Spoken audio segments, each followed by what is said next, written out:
แม่ฉันพาแม่ไปโรงพยาบาลถ้าเป็นเมื่อก่อนฉันคงร้องให้ขอให้คุณอย่าไป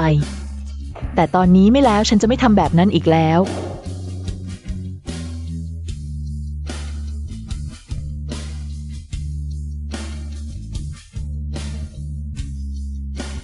เถียนเถียนหยวนหยวน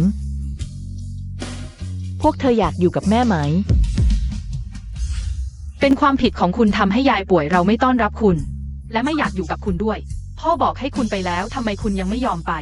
พ่อสัญญาแล้วว่าจะพาฉันกับพี่ชายไปดูนิทรรศการภาพวาดของแม่เฉิงซิงแม่คุณจะไม่ไปด้วยใช่ไหมเธอไม่อยากให้แม่อยู่กับพวกเธอเหรอคุณไปทำไมนอกจากซักผ้าทำกับข้าวคุณยังทำอะไรได้อีกคุณเข้าใจศิลปะไหมไปก็แค่ทำให้ฉันกับน้องสาวอับอายใช่แล้วแม่เฉิงซิงมีความสามารถมากเธอจบจากสถาบันศิลปะต่างประเทศเป็นจิตรกรที่มีชื่อเสียงเธอยังจะอธิบายให้เราฟังด้วยยายบอกว่าคุณเป็นแม่ที่ไม่รับผิดชอบฉันไม่รับผิดชอบเอาวิชวนคุณดูสิเซินสู้อาวีคุณเป็นแม่คนแล้วควรให้ความสำคัญกับลูกๆหน่อยได้ไหมได้ยินไหมที่ลูกกำลังร้องให้ตัวก็เหม็นสีตลอดไม่กลัวว่าจะรบกวนลูกเหรอโอเคหลังจากนี้จะไม่วาดแล้วแม่ฉันรับลูกไปอยู่ที่ไห่เฉิงก็เพื่อช่วยเธอแบ่งเบาภาระเธอจะทำตัวไร้สาระไปถึงเมื่อไหร่แต่ฉันลำบากมากที่จะเลี้ยงลูกจนถึง3 ขวบพวกเขาก็สามารถไปโรงเรียนได้แล้วพ่อแล้วนั่นแม่ฉันเองเธอจะมาทำร้ายฉันได้ยังไงเพื่อเหออวีชวนและลูกฉันยอมสละการวาดรูปที่ชอบที่สุดแม้จะอยู่ห่างกันคนละที่ฉันก็ไม่เคยละเลยพวกเขาสักครึ่งเดียวใครจะคิดว่าลูกที่ฉันอุ้มท้อง10 เดือนดูแลอย่างดีที่สุดสุดท้ายกลับกลายเป็นมีดแหลมที่ทิ่มแทงฉันไม่ไปขอให้สนุกนะ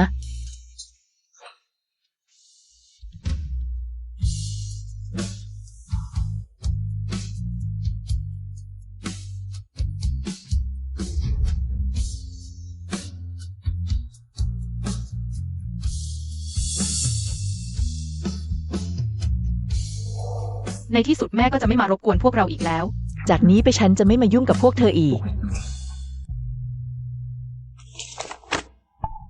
คุณนายคุณจะโอนหุ้นนี้ต้องให้คุณสามีเห็นด้วยก่อนนะประธานเหอเซ็นชื่อแล้วดูสิโครงการนี้ฉันได้มาแล้วฉันเคยบอกไหมว่าในบริษัทให้อยู่กับฉันระวังรักษาระยะห่างเธอพยายามอวดความดีอยู่เหรออยากให้ทั้งบริษัทรู้ว่านี่ทั้งหมดเป็นความดีความชอบของคุณสาวเซินฉันไม่มีตั้งแต่วันนี้เป็นต้นไปเธอเป็นแค่ผู้ถือหุ้นของบริษัทเท่านั้นอย่าเลยเถิดรู้แล้ว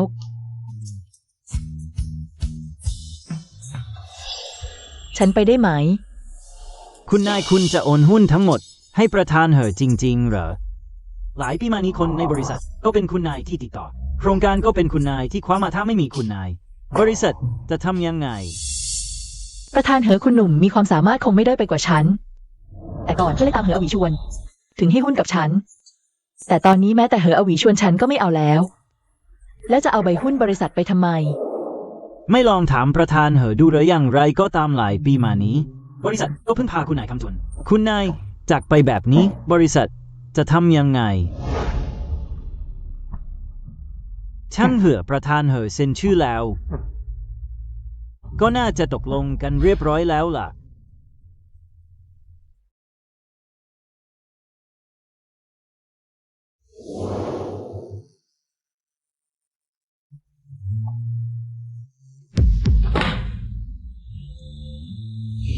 เธอกำลังทำอะไรนะ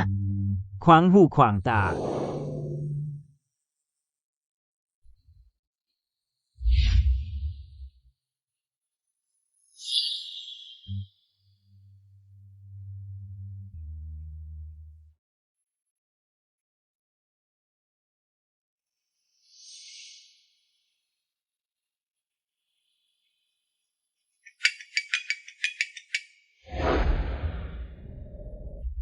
หลายปีมาแล้วเหออวีชวนไม่เคยโทรหาฉันเองเลยหรือว่าเขาเห็นใบหย่าแล้วพี่อวีชวนเอวฉันเจ็บจังปล่อยฉันเถอะนะโอเคครั้งนะเหอวิชวนคุณใจกว้างจังเลยนะแม้แต่เรื่องแบบนี้ก็ยังชวนฉันมาดูดีที่ฉันไม่สนใจมานานแล้วจริงๆแล้วตลอดหลายปีมานี้เหอวิชวนไม่เคยรักฉันเลยทั้งหมดนี่ ก็แค่ฉันหลอกตัวเองเท่านั้นแหละ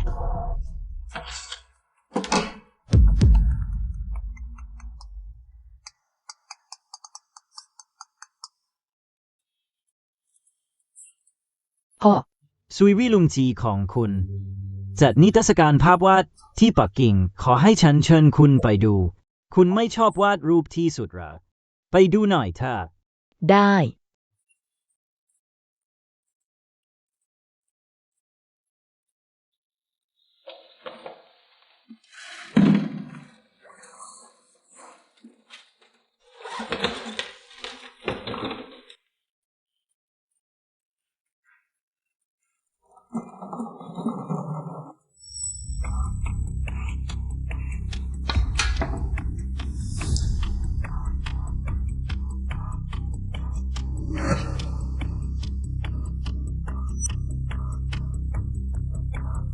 อาวีชวนฉันเหนื่อยแล้ว คุณไม่บอกหรือว่าอะไรที่ซุยวิทำได้คุณก็ต้องทำได้ คุณช่วยสอนฉัน ด้วยมือของคุณเองได้ไหม เชิงซิ่งฉันแต่งงานแล้ว เราไม่สามารถทำตัวตามใจเหมือนตอนเด็กๆได้อีกแล้วภรรยาฉันจะไม่พอใจ มันสายไปแล้ว ฉันควรจะกลับไป ส่งมือถือมา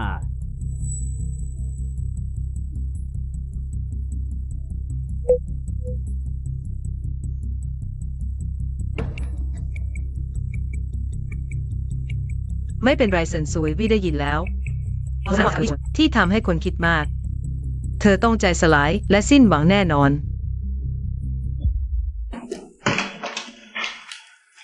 ภรรยาคุณจะพานายน้อยและนางสาวกลับบ้านในคืนวันพรุ่งนี้ ได้ยินมาว่าจะให้ลูกชายลูกสาวย้ายโรงเรียนกลับปักกิ่ง คุณย่าก็จะกลับมาด้วย ต้องเตรียมวัตถุดิบล่วงหน้าให้คุณทำอาหารให้สามีและลูกๆไหม กินข้าวแล้ววันนี้ฉันท กินแบบนี้อีกฉันเบื่อแล้ว พ่อฉันอยากออกไปกินข้างนอก พ่อฉันก็เหมือนกัน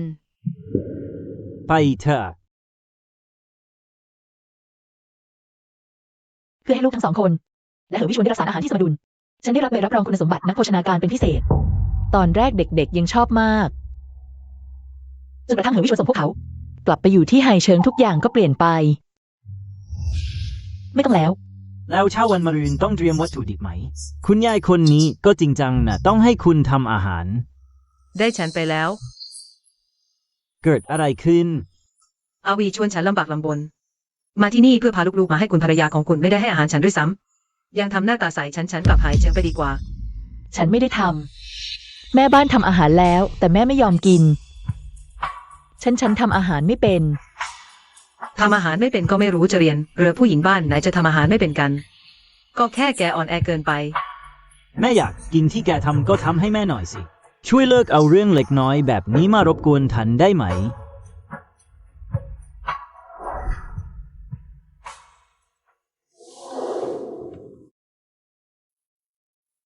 ไม่ต้องแล้วต่อไปก็ไม่ต้องเตรียมอีกแล้ว ผ่านไป ฉันขังตัวเองไว้ในความที่ติดกับเหอวิชวลทำงานหนักโดยไม่ปริปากสูญเสียตัวตน ตั้งแต่วันนี้เป็นต้นไปฉันจะไม่เป็นภรรยาของเฮอีกแล้ว ฉันจะกลับไปเป็นเสินซุยวี่ตัวจริง ป้าคุณเร็วๆหน่อย ได้ ใช่แล้วป้าเดี๋ยวแม่ก็จะบังคับให้เรา กินอาหารเช้าที่เธอทำอีกแล้ว คุณนายก็แค่หวังดีกับพวกคุณนะอาหารเช้าของคุณนาย มีประโยชน์มากเลยนะ ฉันไม่อยากกินเลยฉันอยากกินแฮมเบอร์เกอร์กับเฟรนช์ฟราย ใช่แล้วแม่ของเฉิงสิง จะไม่บังคับให้เรากินผักกับเนื้อเหมือนแม่เรา เธอจะพาเราไปกินเฟรนช์ฟรายกับชานม ก่อนหน้านี้แค่สันซุยวี่อยู่ เธอก็จะกระตือรือร้นทำอาหารเช้าวันนี้ทำไมเงียบจัง คุณนายล่ะ เช้านี้ตื่นมาก็ไม่เห็นคุณนายเลย หรือว่าเธอกลับปักกิ่งแล้ว เป็นไปไม่ได้เธอยังอยู่เมื่อคืนนี้เอง แม่เพิ่งจะมาฮ่องกงได้ยากๆจะยอมจากไปได้ยังไง เธอต้องกำลังโมโหพ่ออยู่แน่ๆอยากให้พ่อไปปลอบเธอ ดูสิคุณแต่งงานกับผู้หญิงแบบไหนทำอาหารก็ไม่เป็น เลี้ยงลูกก็ไม่เอาเลยฉันว่าอย่าปล่อยให้สายเลย พ่อเราไปกันเถอะวันนี้ฉันนัดกับ แม่ของเฉิงสิงไปดูงานแสดงภาพของฉางเฟิงแล้ว ฉันชอบภาพของฉางเฟิงที่สุดเลย ท่านนายอย่าว่าผมขี้ปากนะคุณนายตั้งใจมา หาท่านกับคุณหนูคุณชายแต่ท่านกลับไม่สนใจ จะทำให้คุณนายเสียใจได้ความรู้สึกนะ ก็เหมือนนาฬิกาทรายที่คว่ำลงสักวันจะหมดลง ถ้าคุณนายจากไปจริงๆ จะชดเชยยังไงดี เธอก่อติดลูกชายฉันมาตลอด10 ปีตอนนี้เพิ่งจะได้ ชีวิตที่มีทั้งลูกชายลูกสาว เธอจะยอมปล่อยมือง่ายๆ ได้ยังไงอีกอย่าง อย่าดีกว่าคนเฉิงสิงหน้าจบปริญญาโทกลับมาจากต่างประเทศ ส่วนเซินซุยพี่เถอะนะเกิดในครอบครัวธรรมดากับลูกชายฉันไม่เหมาะเลย พ่อเธอแม่อย่าพูดแล้วคุณรู้ไหมว่าซุยวีเธอ อาวิชวนแม่ไม่ชอบฉันอยู่แล้ว อย่าเพิ่งบอกครอบครัวของฉันให้แม่รู้เดี๋ยวเธอรู้ ถ้าพ่อไม่ช่วยคุณฉันกลัวพ่อจะยิ่งไม่ชอบฉันมากขึ้น ช่างมันเถอะ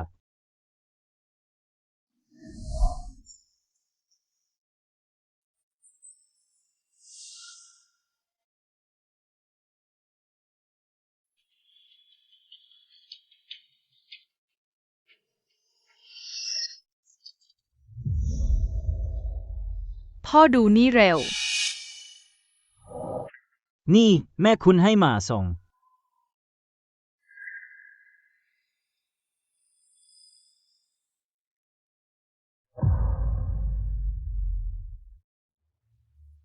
ฉันไม่ควรจะทะเลาะกับคุณ ขอโทษนะ ยกโทษให้ฉันเถอะนะ ฉันรู้อยู่แล้วว่าผู้หญิงคนนี้ไม่ยอมปล่อยมือไปง่ายๆแน่รีบร้อนมาที่ไหเฉิงแล้วก็รีบร้อนจากไป ยังไม่ลืมทิ้งของขวัญมาขอโทษ ก็แค่อยากให้ ฉันสนใจเธอเท่านั้นเอง คุณแม่เฉิงซิ่งเดาไม่ผิดเลย พ่อเห็นของขวัญที่เธอให้มาก็คงจะไม่โกรธแล้ว พ่อวันนี้ไม่ใช่จะไปปักกิ่งดูนิทรรศการภาพวาดเหรอ แม่เก็บกระเป๋าให้เรียบร้อยหน่อย เราจะย้ายไปปักกิ่งแล้ว แค่เซินซูอาวีพูด1 ประโยคคุณก็จะกลับปักกิ่งแล้วเหรอ เธอเสกอะไรให้คุณกินถึงได้ลงไม้ขนาดนี้ งั้นคุณจะไปหรือไม่ไปกันแน่ คุณรู้ไหมว่าสววีเธออยู่ที่บริษัททุกวัน ยุ่งจนแทบไม่มีเวลาเลยไหนจะเรื่องทำความสะอาด กับทำอาหารก็มีแม่บ้านอยู่แล้วคุณอย่ามาจับผิด คุณกล้าเพื่อเธอมาว่าฉัน จริง ๆ แต่งเมียแล้วหรือแม่ คุณไม่ไปก็ช่างเราไปกัน ไป ทวนเธออย่าได้เหมือนพ่อเธอเลย เป็นเด็กดีน่ารักพอกลับปักกิ่งแล้วเธอต้องปกป้องคุณย่า อย่าให้แม่เธอมาแกล้งคุณย่าได้ คุณย่าฉันกับหยวนหยวนแน่นอน อยู่ข้างคุณย่า พ่อไปเร็วเถอะ อย่าให้คุณแม่เฉิงซิ่งรอนาน พวกเธอมีคุณแม่คนเดียวต่อไปนี้ห้ามเรียกมัว ได้ยินไหม แต่คุณแม่เฉิงซิ่งบอกว่า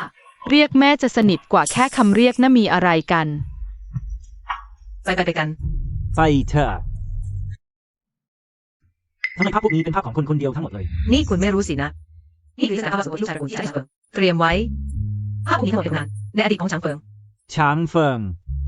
ฉันรู้แล้วนั่นคือเด็กสาวอัจฉริยะที่ตอนมัธยมปลายปีที่3คว้าแชมป์การแข่งขันระดับนานาชาตินะใช่ไหม ใช่เธอแหละ แต่หลังจากนั้นเธอก็หายเงียบไปได้ยินมาว่า หลังจากเธอแต่งงานมีลูกก็ถอนตัวออกจากวงการไปแล้วน่าเสียดายจริง ๆ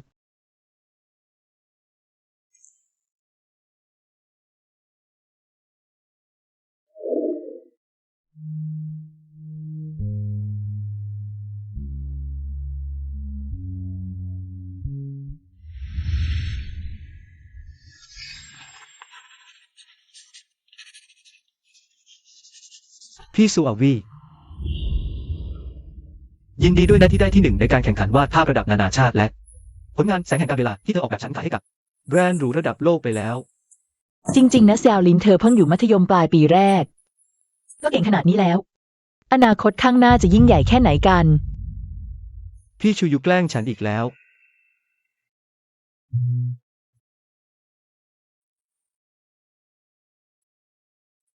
เชงเฟิงพัดพาไปไกลหมื่นลี้มองเห็นผืนแผ่นดินทั้งหมด ชื่อดีจัง ลม ควรจะเป็นอิสระ จากนี้ไปฉันจะพยุงเธอให้ก้าวขึ้นเหนือเมฆชมผืนแผ่นดินทำลมที่อิสระที่สุด พี่ชูยู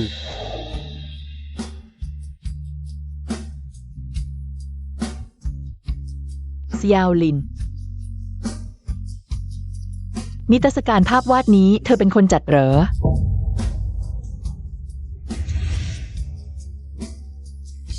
นี่คือ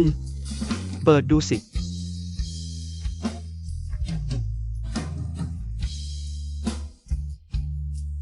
นี่คือแสงแห่งการเวลาที่ฉันออกแบบเมื่อก่อน พี่ชูยู เธอเคยเป็นจิตรกรในวัยเยาว์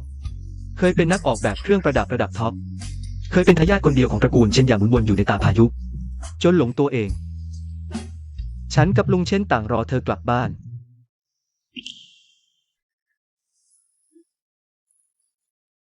เริ่มซนแล้วไม่เรียกพี่อีกแล้ว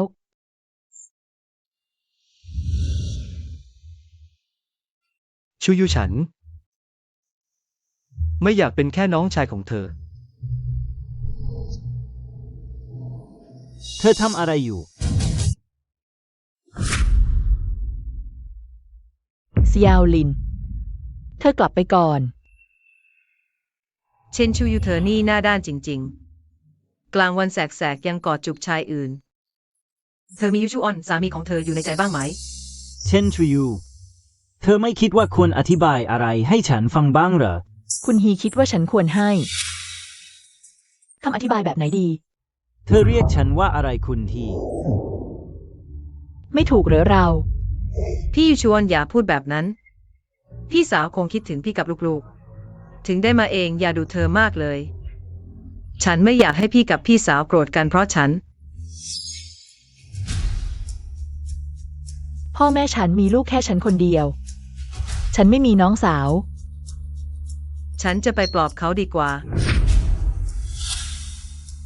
คุณเช่นสายข้อมือนี้ดูคุณนะฉันนึกออกแล้ว เทศกาลชิว4 ปีที่แล้วพี่ยูจูออนก็ให้ฉันด้วยชุดเดียวกันกับคุณเลย ของแถมหน้า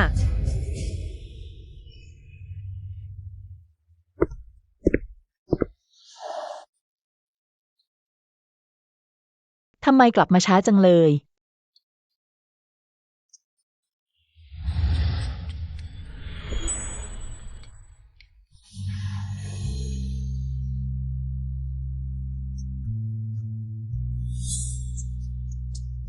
คุณชอบหรอ งั้นก็ให้คุณทั้งเฮอร์วี่ชวนเลย เซินซูอยู่แกล้งทำตัวดีอะไรกัน ฉันจะดูว่าคุณจะแกล้งได้ถึงเมื่อไหร่เซินซูอยู่เมื่อคืนเสียงฉันเพราะไหม ได้ยินกับหูว่าฉันกับพี่อวีชวนหวานแหววยังไม่ยอมเลิกอีกหรอถ้าเป็นฉันตอนนี้ก็คงหนีไปแล้ว ไม่ยอมรอให้คนไล่ฉันออกไปอย่างอับอายหรอกเซินซูอยู่คุณบ้าไปแล้วสินเซียเจียขอโทษ ฉันรู้ว่าคุณไม่ชอบฉันเดี๋ยวฉันก็ไปแล้วคุณจะไปไหน คนที่ควรไปคือเธอต่างหากเซินซูอยู่ คุณคิดว่าตัวเองเป็นใคร กล้าตีเสี่ยวสิงได้ยังไง เซินซูยูขอโทษ ให้ฉันขอโทษผู้หญิงที่มาทำลายครอบครัวงั้นหรอ พอแล้วยัง คุณเหอเพื่อเธอคุณถึงตีฉันหรอ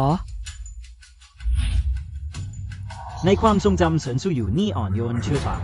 วันนี้เป็นอะไรไปเหมือนกินดินปืนเข้าไปนั้นหรือ นี่หรือเปล่าที่เป็นกลอุบายใหม่ให้ฉันสนใจ ใครให้คุณตีแม่เฉิงซิง ฉันสั่งให้คุณขอโทษแม่เฉิงซิง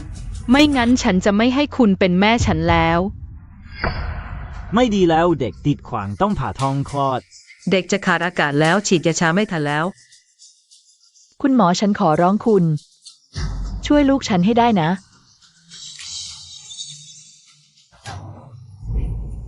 นี่คือลูกที่ฉันเอาชีวิตมาแลกแต่นายกลับเพื่อ ผู้หญิงอีกคนตบตีฉันได้ ใครอนุญาตให้คุณพูดกับฉันแบบนี้ ใครอนุญาตให้คุณตีฉันคุณย่าและพ่อคุณ สอนคุณมาอย่างนี้หรอ คุณตะคอกตะโกนใส่ตุ๊กตุนอะไรกัน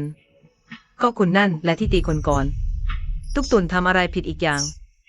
เขาเป็นเด็กจะเจ็บได้แค่ไหนแกล้งอะไรกัน เซินซูยูเลิกแกล้งได้แล้ว แม่เฉิงซิงคุณเจ็บไหม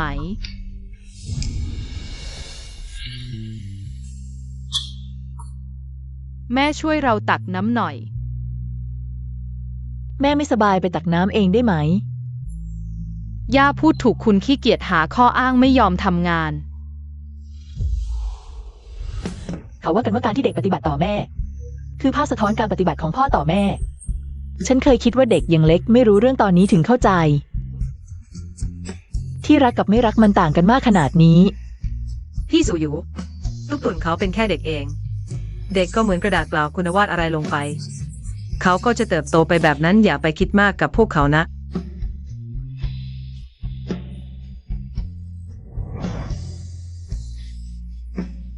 ประโยคนี้ฉันก็อยากบอกกับคุณเช่นกัน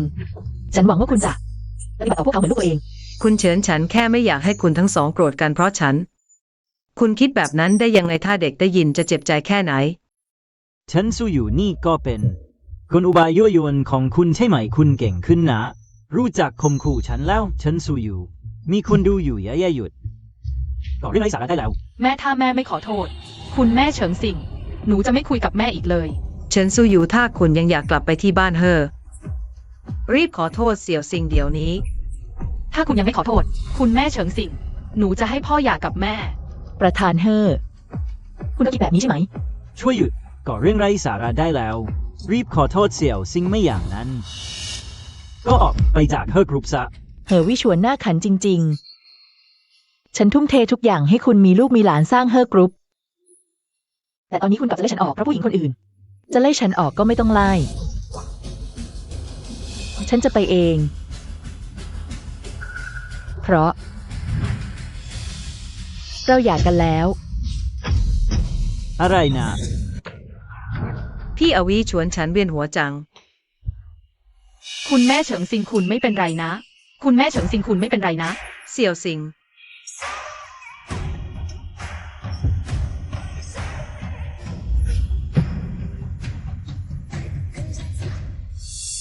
ที่จริงพวกเขาไม่ได้สนใจเลย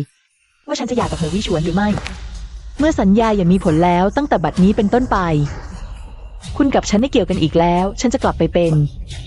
ช้างเฟิงเหมือนเดิม พ่อนี่คือจิตรกรที่ฉันชอบที่สุด นิทรรศการภาพวาดของฉางเฟิงฉันไม่อยากพลาด ใช่แล้วพ่อแม่ก็แค่แม่บ้านที่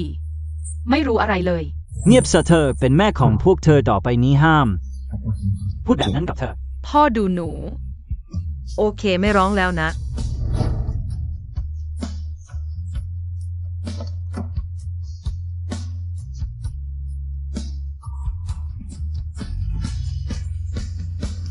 นี่คือขบวนรถของตระกูลจี้เศรษฐีอันดับหนึ่งแห่งฮ่องกง พวกเขามาที่นี่ได้ยังไง ตอนนี้ตระกูลจี้เข้าสู่อุตสาหกรรมออกแบบเครื่องประดับแล้ว และได้สร้างแบรนด์เครื่องประดับซีเยขึ้นมาอาจจะมาหาฉันเพื่อร่วมงาน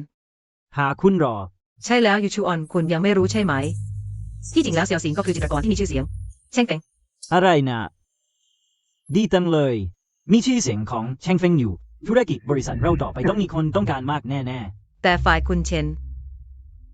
วันนี้เธอทำผิด ฉันขอแทนเธอขอโทษคุณ เธอมีพื้นเพดีเลยมีนิสัยคุณหนูบ้าง ต่อไปคุณเข้ามาในบริษัทแล้วต้องหลบเลี่ยงความขัดแย้งกับเธอ ดีฉันยังได้รับ ปริญญาโทด้านออกแบบเครื่องประดับจากต่างประเทศต่อไปบริษัทคุณขยายธุรกิจเครื่องประดับ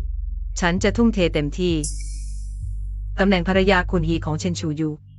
เดี๋ยวก็ต้องเป็นของฉันแน่เราไว้ดูกัน ไม่ต้องไล่ฉันหรอก ฉันไปเอง ฉันควรถามไหมเกี่ยวกับเรื่องภรรยาโอนหุ้นบริษัท ให้คุณฮีภรรยาตลอดหลายปีมานี้ทุ่มเทให้บริษัทอย่างสุดกำลังเธอ ไปร้านดอกไม้ดีเลยตลอดหลายปีมานี้สิ่งที่ภรรยาหวังมากที่สุด คือคุณซื้อดอกไม้ให้เธอสักช่อเธอได้รับดอกไม้แล้ว ต้องดีใจแน่เชนชูยูที่ฉันทำแบบนี้ก็เพื่อคุณเองในฐานะภรรยาและแม่ คุณควรดูแลครอบครัวอย่างสบายใจไม่ใช่ ออกไปโชว์ตัวนอกบ้านแลกเปลี่ยนสายตากับผู้ชายอื่น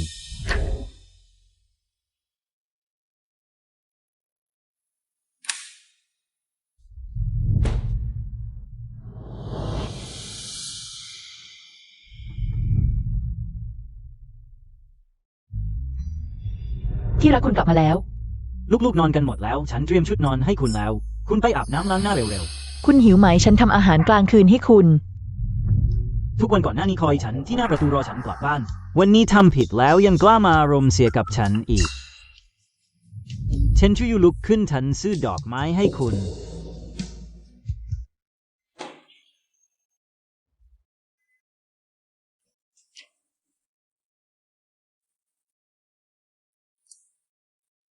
ทำไมยังไม่นอนย่าล่ะ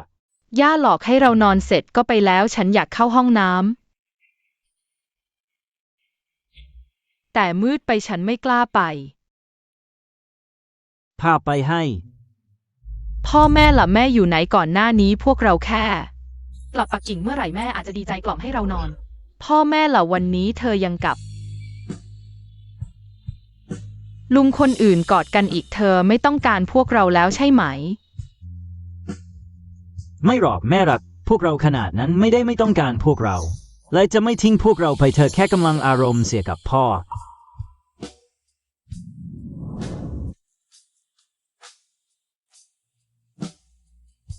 ลูก2 คนร้องหาแม่คุณยังไม่กลับบ้านอีก มีแม่แบบคุณนี้ด้วยหรอ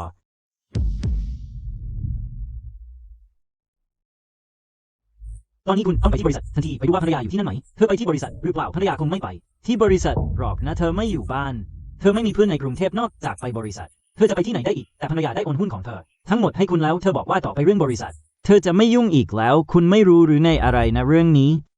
ทำไมไม่บอก ฉันเร็วกว่านี้ฉันไม่ได้เซ็นชื่อ เธอจะออกจากบริษัทได้ยังไงเอกสารโอนหุ้นที่ภรรยาส่งมา คุณเป็นคนเซ็นชื่อเองนะ วันนี้ฉันมาหาคุณเพราะมีเอกสารบางส่วนที่ต้องการให้คุณเซ็นชื่อ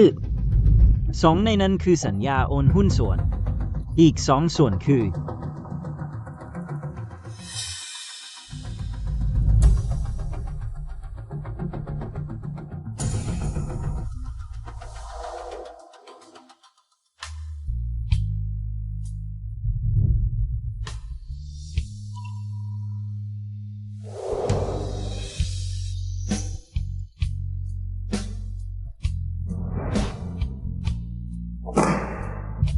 คุณกำลังทำอะไร น่ารำคาญตาฉันช่วยอยู่คุณชัดเจนว่าชอบมาก ชุดภาพถ่ายแต่งงานชุดนี้ทำไมถึงทำลายมันคุณ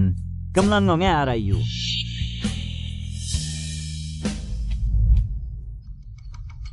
พ่อหาเจอแล้ว เป็นจดหมายเชิญ ให้ฉันดูหน่อย จดหมายเชิญแข่งขันแม่จะเข้าร่วมการแข่งขันหรือเปล่า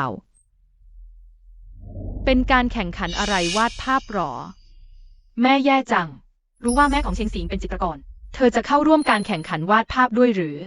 อยากแข่งกับแม่ของเชงสิงเพื่อแย่งความสนใจของเราทำไมถึงพูดแบบนั้น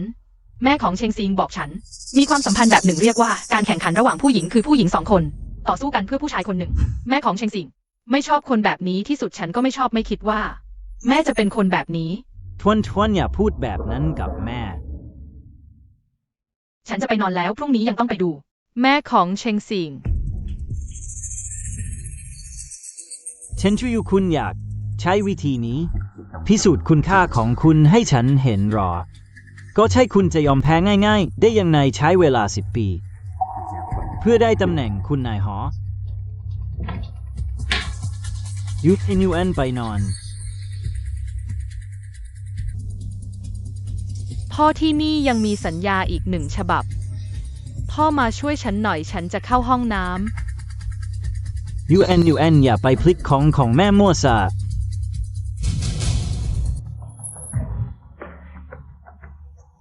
ข้อตกลงของผู้หญิงที่ดูร้ายคืออะไร แม่กับพ่อจะคุยอะไรมาสอนฉันหรอ ไม่ได้ฉันจะซ่อนมันไว้ UN ไปนอนเถอะ มาแล้ว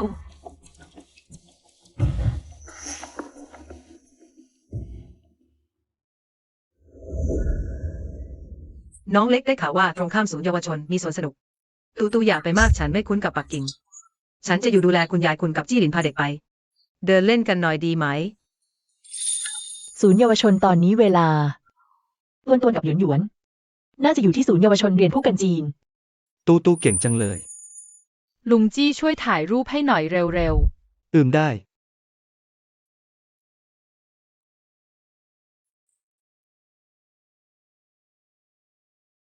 เสี่ยวหลินรอคุณยายหายดีฉันจะกลับฮ่องกงกับคุณยาย ซิงเหยาจะขยายตลาดในปักกิ่งฉันไม่คุ้นกับปักกิ่ง อยากขอให้คุณช่วยบริหารซิงเหยารอให้สาขาปักกิ่งมั่นคงแล้วคุณค่อยกลับฮ่องกงได้ไหม ฉันช่วยคุณบริหารซิงเหยา ใช่ซัววี่คุณยอมไหม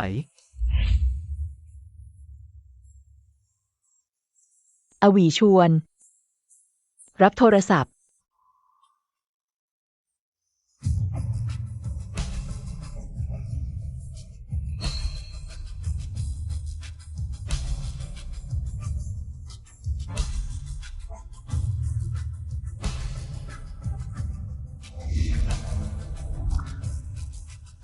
ซูอาวี่ครั้งนี้ฉันจะไม่ปล่อยมือคุณอีก ๆ พี่ชายเป็นแม่ถ้าแม่ไม่เกลี้ยกล่อมให้เรานอน ยังซื้อลูกอมราวหนามให้เด็กคนอื่นอีก ยังพาเด็กคนอื่นออกมาเล่นอีก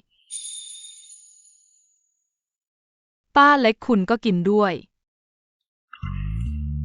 ป้าเล็กคุณกินเร็วๆน้ำตาลจะละลายแล้ว รบอกให้คุณกินของคนอื่น เฮ้อเจ๊ใครสอนให้แกล้งเด็กขอโทษ แม่ไม่เคยดุฉันเลยวันนี้กลับดุฉัน เพื่อเด็กคนอื่นฉันกับหยวนหยวนต่างหากคือลูกคุณไม่ปลอบฉันกับหยวนหยวนให้หลับพาเด็กคนอื่นมาสวนสนุกยังซื้อลูกอมราวหนามให้เธอ แม่ฉันไม่ยอมฉันก็อยากกินลูกอมราวหนามฉันก็อยากเล่นโยนห่วง อย่างไรก็ตามคุณไม่ควรตีน้อง ขอโทษน้อง เราเป็นลูกของคุณถ้าคุณไม่ดูแลเรา ยังให้เราขอโทษเธออีก เฮ้อเจ๊ แม่พี่ไม่ได้ตั้งใจคุณนานแล้ว ไม่ได้อยู่กับเราเด็กคนอื่นมีพ่อแม่ แต่เราไม่มี ลืมมันไป สุดท้ายแล้วอยู่กับพวกเขาสักหน่อยขอโทษน้องก่อน แล้วไปเรียนผู้กันจีนเรียนเสร็จฉันมารับ ขอโทษ ฉันไม่ยอมคุณต้องรอเราที่ประตูเราเพิ่งออกมา ก็ต้องเจอคุณ นี่คือเด็กที่อยู่ชวนสอนมาอย่างนี้เหรอเกินไปมาก เซียวลิงคุณพาดาวดูกลับก่อนเถอะ ฉันรอทนพรกับยุนยันกลับจากโรงเรียน ได้งั้นฉันกลับก่อนคุณสุขภาพไม่ดีมีภาวะน้ำตาลในเลือดต่ำดูแลตัวเองดีๆนะ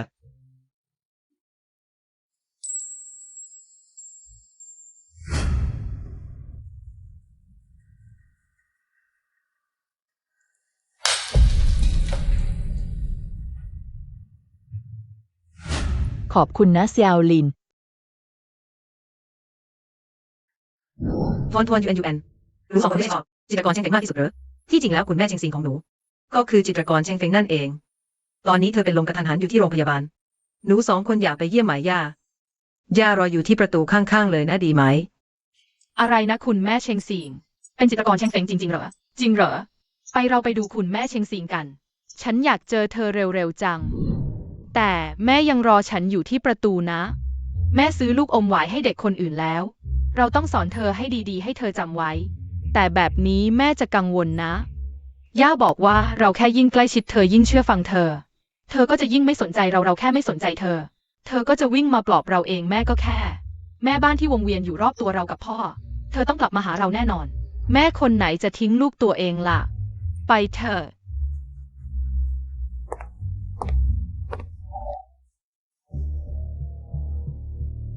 เซียวซิงขอแค่เป็นสิ่งที่คุณต้องการ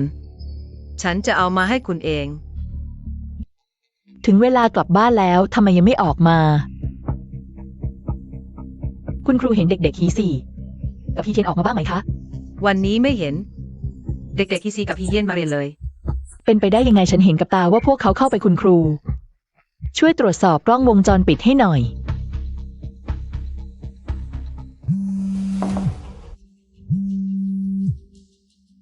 ฉันรู้อยู่แล้วว่าเธอแกล้งท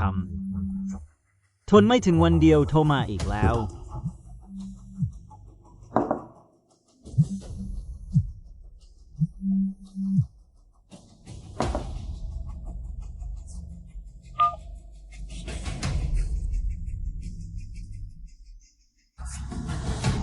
คุณครูช่วยตรวจสอบกล้องวงจรปิดดูหน่อยว่าถูก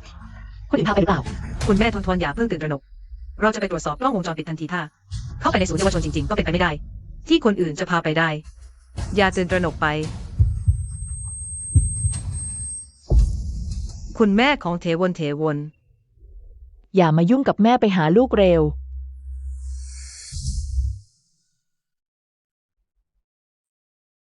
ลูกๆ คุณหมอหาลูกฉันเจอไหม ดูเหมือนครอบครัว4 คนที่สมานฉันท์ดีจัง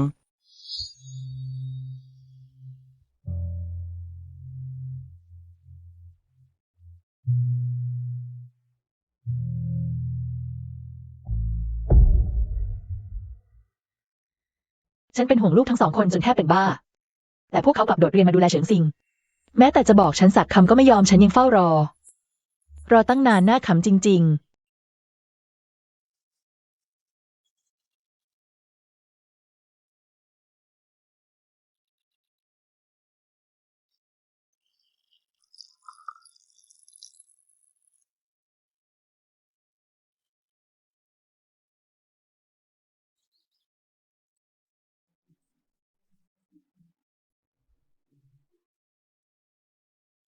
คุณแม่เฉิงซิงคุณเจ็บไหม หยวนหยวนเป่าให้หายเจ็บ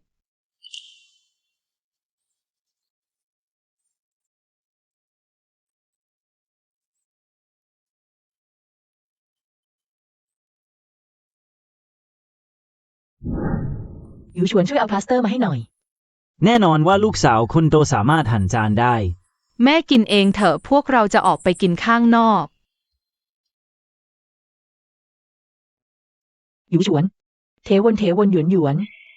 ฉันเคยคิดว่าเหอยูชวนเป็นคนยินชาโดยธรรมชาติ คิดว่าลูกยังเด็กไม่รู้เรื่องไม่รู้จักใส่ใจคนอื่น ที่แท้ก็แค่หลอกตัวเองเท่านั้น ดูเหมือนครอบครัว4 คนที่สมานฉันท์ดีจัง ถ้าตอนนั้นเสี่ยวสิงไม่ได้ไปเรียนต่อต่างประเทศ ตอนนี้พวกคุณก็น่าจะแต่งงานกันไปแล้วสินะฉันน่ะแต่ชอบ เด็กคนนี้ชื่อเสี่ยวสิงมาตลอดเลย พ่อคุณกับป้าฉางซิงเคยคบกันมาก่อนไหม ถ้าคุณแม่เฉิงซิงเป็นแม่ของพวกเราก็ดีสิ ที่แท้10 ปีที่ฉันวิ่งตามมาก็เป็นแค่เรื่องตลก ไหนๆลูกๆก็พูดแบบนี้แล้ว ฉันจะไปรู้สึกตัดใจไม่ได้ทำไม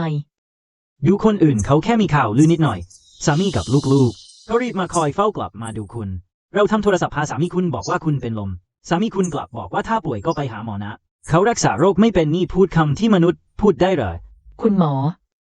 คุณโทรผิดนั่นเป็นสามีเก่า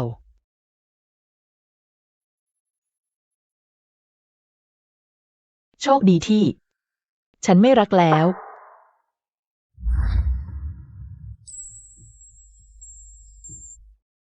คุณไม่เป็นไรก็ดีแล้ว ฉันตกใจแทบตาย เสี่ยวลิน คุณมาทำไม รอจนบ่ายคุณยังไม่กลับ โทรศัพท์ก็ไม่มีคนรับฉันก็ไปหาคุณที่ศูนย์เยาวชน ถามครูถึงรู้ว่าคุณเป็นลม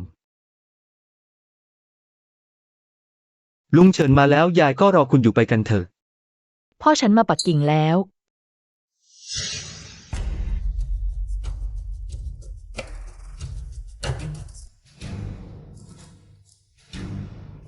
ยูชวนถ้าตอนนั้นฉันไม่ไปต่างประเทศ ทุกอย่างก็คงเปลี่ยนไปใช่ไหม เรื่องในอดีตของเสี่ยวซิงปล่อยให้มันผ่านไปแทนตอนนี้เซินซูอยู่คือภรรยาของฉัน อย่าเอาเรื่องในอดีตมาพูดต่อหน้าเด็ก ลืมสมัยเด็กของเราได้ยังไงตอนนั้นเพื่อนๆทั้งโรงเรียนรู้รังแกคุณเพราะคุณมาจากครอบครัวพ่อแม่เลี้ยงเดี่ยว ทุกครั้งที่ฉันเป็นคนออกหน้าคอยปกป้องคุณ พวกคุณทำร้ายคนอื่นได้ยังไง ออกไปให้พ้น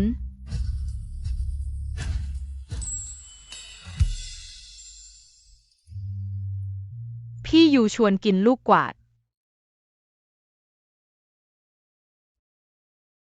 ที่แท้ก็คุณนี่เอง ยูชวนคุณยังโกรธฉันอยู่หรือเปล่า เพราะตอนนั้นฉันปฏิเสธการสารภาพรักของคุณ ฉันอธิบายให้คุณฟังแล้วว่าครอบครัวเซินบังคับให้ฉันไปต่างประเทศ บังคับให้ฉันจากคุณไปสู่ยูเซินช่วยโอกาสช่วยแม่คุณไปพาคุณไปจากมือฉัน ๆ ถึงแม้จะเป็นอย่างนั้นนั่นก็เป็นเรื่องในอดีตแล้ว บริษัทฉันยังมีงานต้องทำคุณพักฟื้นให้ดีนะแม่ พาเด็กๆกลับบ้านก่อน ยูชวน เสี่ยวสิง คุณไม่ต้องกังวลมีฉันอยู่ที่นี่ ฉันจะทำให้ยูชวน อย่ากับเซินซูอยู่แล้วแต่งงานกับคุณให้ได้ เซินซูอยู่นั่นถึงแม้บ้านเธอ จะรวยแบบเศรษฐีใหม่ แต่ถ้าพูดถึงความสามารถ เธอสู้คุณไม่ได้เลยเหอวี่ชวนอวดดีอะไร ถ้าไม่ใช่เพราะสถานะและตำแหน่งปัจจุบันของคุณ ฉันยังไม่อยากยุ่งกับคุณเลย สิ่งที่ฉันต้องการไม่มีอะไรที่ได้มาไม่ได้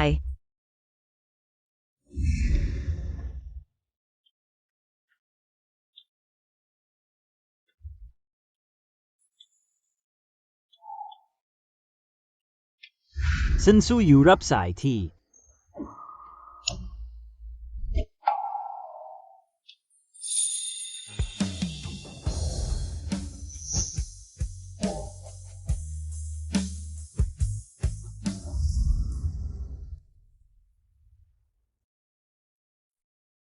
ผอมลงคนก็ซุบซีด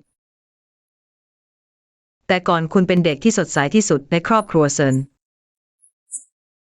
แต่ตอนนี้ทำไมถึงทรมานตัวเองจนเป็นแบบนี้ เขาเหอวี่ชวนมีสิทธิ์อะไรทำกับคุณแบบนี้ คุณยายฉันกับเหอวิชวน หย่ากันแล้วขอโทษที่ทำให้คุณกังวล ลูกที่ดีในที่สุดคุณก็คิดได้แล้วปีก่อนคุณยายเตือนคุณ คุณก็ไม่ฟังฉันรู้ว่าคุณ อะไรอาวรณ์ลูกๆของคุณแต่คุณก็เป็นลูกหลานของครอบครัวเซิน พวกเราก็อะไรอาวรณ์คุณเหมือนกัน พ่อคุณยายขอโทษค่ะ กลับมาก็ดีแล้วสู้อยู่คุณยังอายุน้อย วันข้างหน้ายังอีกยาวไกล รอให้คุณยายสุขภาพดีขึ้นหน่อยคุณก็กลับไปกับคุณยาย ดีไหม คุณยายซูอยู่สัญญาว่าจะช่วยฉัน บริหารสาขาปักกิ่งของซิงเย่อาจจะต้องต่อมาเธอกลับบ้านช้า เธอจะอยู่ในกรุงปักกิ่งนั่นดีพ่อก็อยู่กรุงปักกิ่งนะ มีบริษัทสาขาอยู่เธอเอาไปลองบริหารดูสิ บริษัทสาขา ใช่บริษัทอสังหาริมทรัพย์ชื่อกลุ่มเซิงอัน เพิ่งผงาดในกรุงปักกิ่งไม่กี่ปีก็มายืนอยู่บนยอดห่วงโซ่อาหารโครงการของบริษัทเขาทุกโครงการกำไรเกิน1,000 ล้านขึ้นไปถ้าเราร่วมมือกับเขา ได้ เราต้องก้าวขึ้นอีก ระดับแน่นอน เซิงอันเป็นบริษัทของพ่อ จากนี้ไปเป็นของเธอแล้วอีกไม่กี่วัน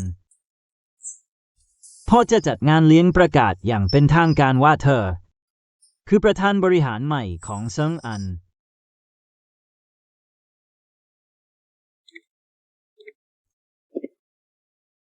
ไม่นึกเลยตอนเด็กเธอชอบสไตล์น่ารักแบบนี้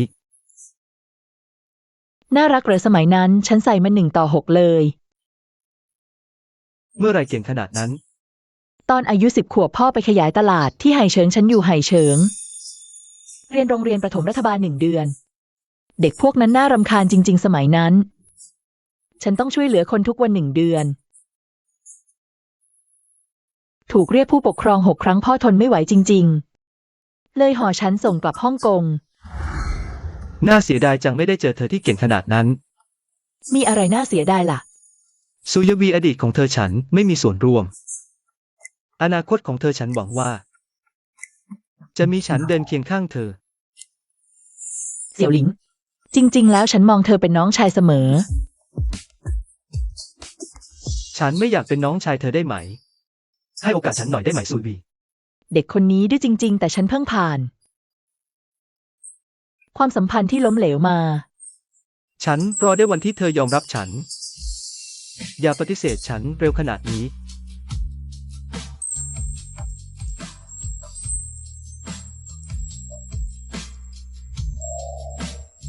ฉันไปอาบน้ำก่อนเธอพักผ่อนเร็ว ๆ นะ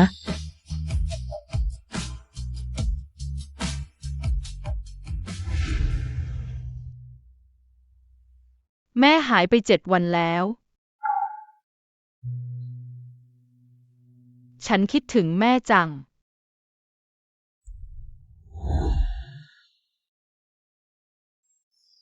เตียงนี่สบายจริง ๆ ฉันไม่เคยนอนเลยวี่ชวนนี่เหมือนพ่อแม่แท้ๆของเขาเลย น่ารักทั้งคู่ฉันเลี้ยงเขามาตั้งนาน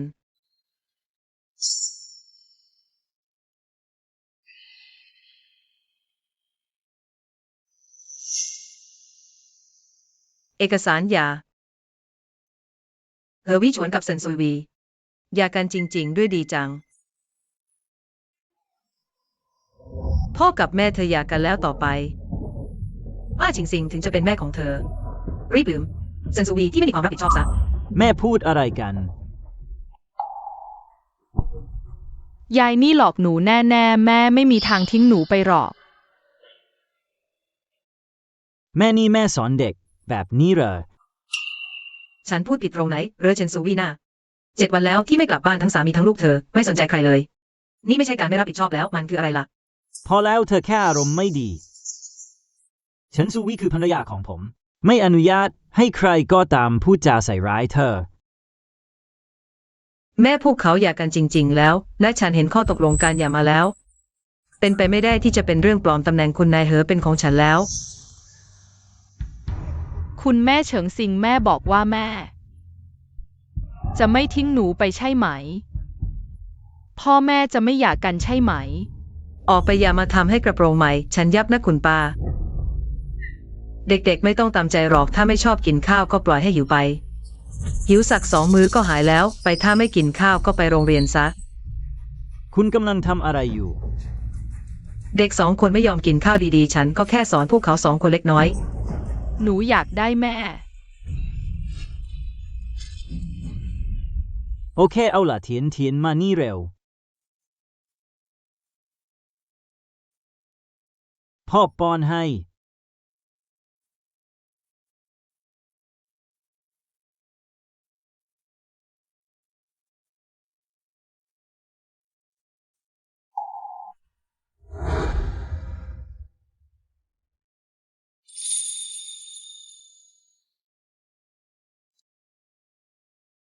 อวิชวนดูดีไหม ที่รักกินข้าวแล้วฉันทำอาหารที่คุณชอบที่สุดมา เห็นได้ชัดว่าไม่มีเชนชูยูทำไมบ้านถึงว่างเปล่าขนาดนี้ พ่อแม่ทำไมยังไม่กลับมาล่ะ เป็นเพราะตอนนั้น พวกเราไปหาคุณป้าเฉิงซิง ทิ้งแม่ไว้ในวังเด็ก อะไรนะ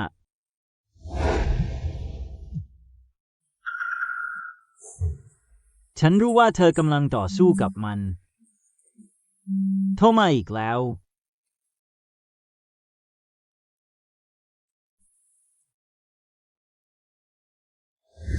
ชูยูต้องรีบท่าหาเด็กไม่เจอ คุณจะทิ้งแม่ไว้คนเดียวในวังเด็กได้ยังไง ประตูหน้า เป็นเพราะ ยายบอกว่า คุณป้าเฉิงซิงคือช้างเฟิง หนูอยากไปดูคุณป้าเฉิงซิง แล้วหนูลืม เรื่องแบบนี้ยังลืมได้ พี่อวีชวนเด็กๆความจำไม่ดี ลืมเป็นเรื่องปกติแต่พี่สุอาวีน่า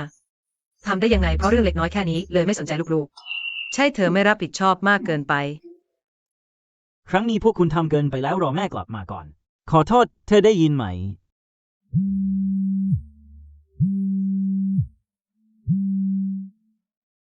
คุณเหอบริษัทซึ่งอันประกาศข่าวจะประกาศประธานคนใหม่ เชิญผู้รับผิดชอบบริษัทใหญ่ๆพาครอบครัวร่วมงานเลี้ยง พาครอบครัวใช่ว่ากันว่าอดีตประธานบริษัทซึ่งอัน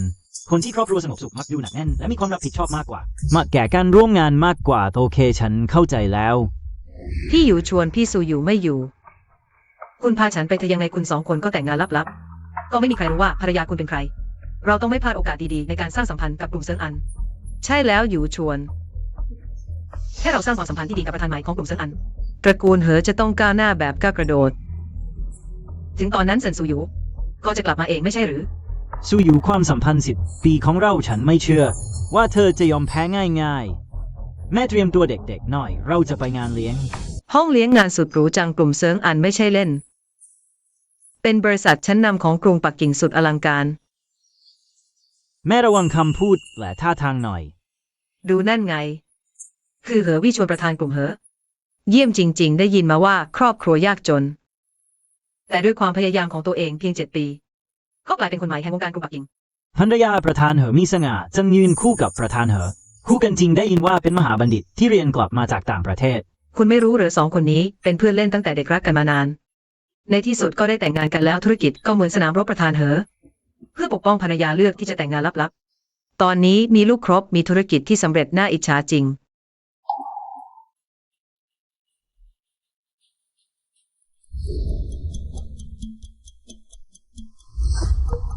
นี่คือบริษัทนะช่วยระวังหน่อยได้ไหม อย่าให้คนภายนอกรู้ความสัมพันธ์ของเรา ที่ฉันคาดหวังมา10 ปี เฉิงซิงได้มาง่ายๆ แต่ความทุ่มเท10 ปีของฉันกลับถูกมองข้าม ฉันคิดจะปล่อยพวกคุณไปแต่พวกคุณกลับอยากเหยียบย่ำศักดิ์ศรีของฉันเพื่อให้เฉิงซิง ได้เป็นภรรยาของเหออย่างถูกต้องฝันไปเถอะ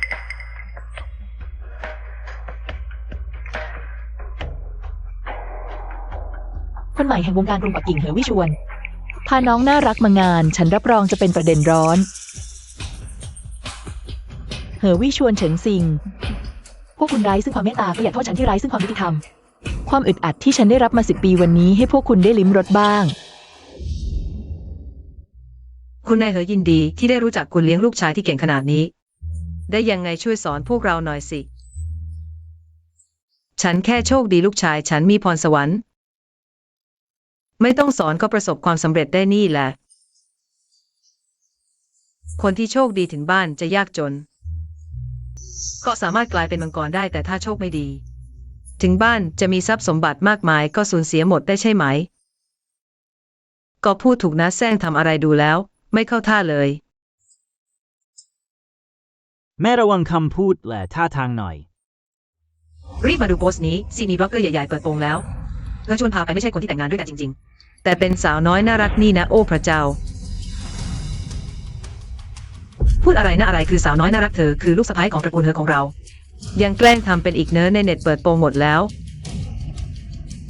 ภรรยารักของเธอชวนเสียสละเงียบๆเขาพาสาวน้อยน่ารักไปอวดทั่วเมือง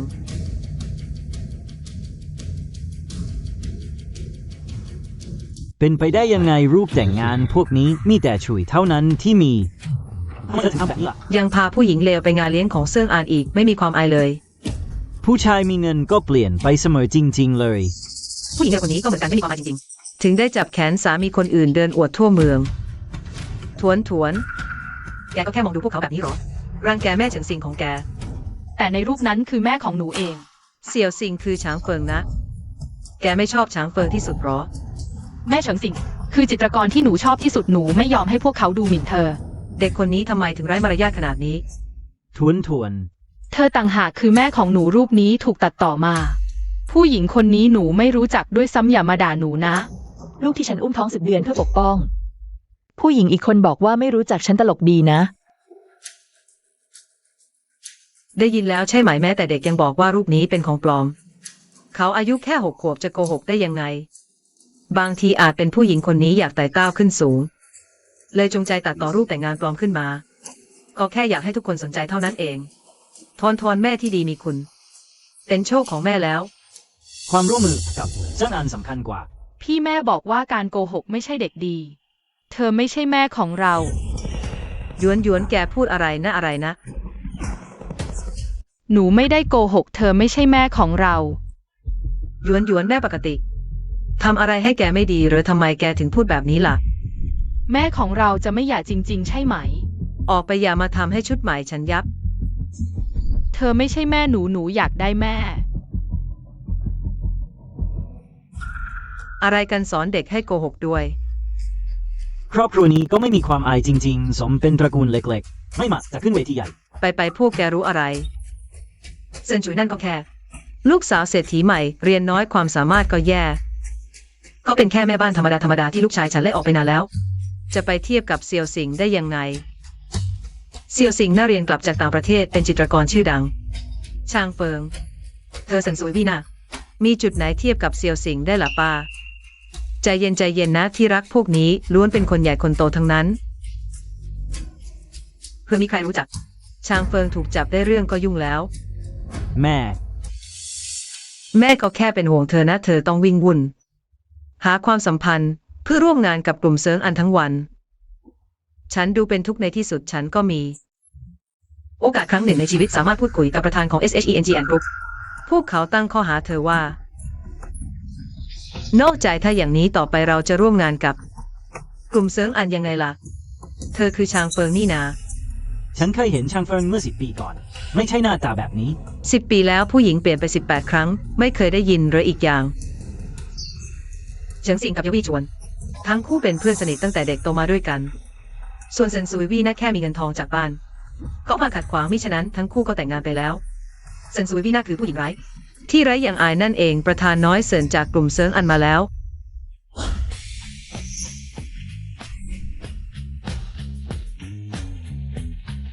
ซุยวี่ทำไมเธอถึงเป็นลูกสาวกลุ่มเซิงอันล่ะ เซินซุยวี่คนเขาพูดถึงประธานน้อยเซิน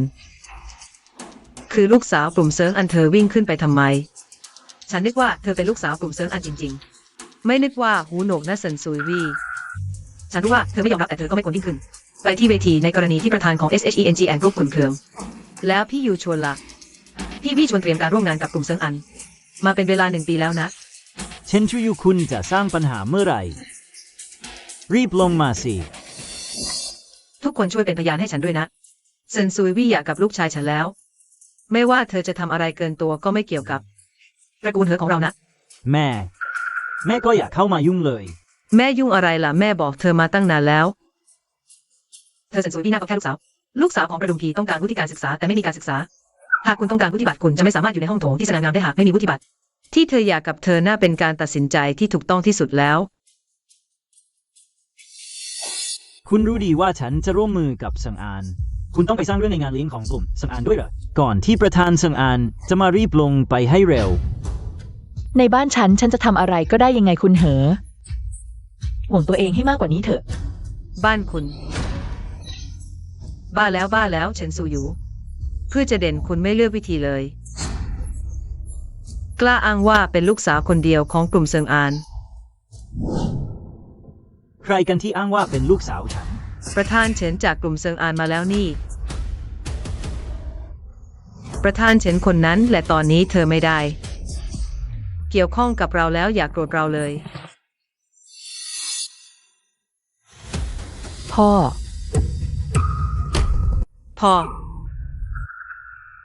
เฉินซูอยู่คุณเล่นจนติดแล้วเหรอยังมาสร้างความสัมพันธ์มั่วๆอยู่อีก แม่อย่าพูดแล้ว พ่อตาตระกูลฉันไม่ใช่อยู่ที่ฮ่องกงเหรอทำไม ฉันแค่เปิดสาขาหนึ่งที่นี่มันก็สำเร็จแล้ว ไม่นึกว่า ตระกูลฉันมีธุรกิจใหญ่ทำอะไรก็ ง่ายกว่าคนบ้านนอกเล็ก ยูชวน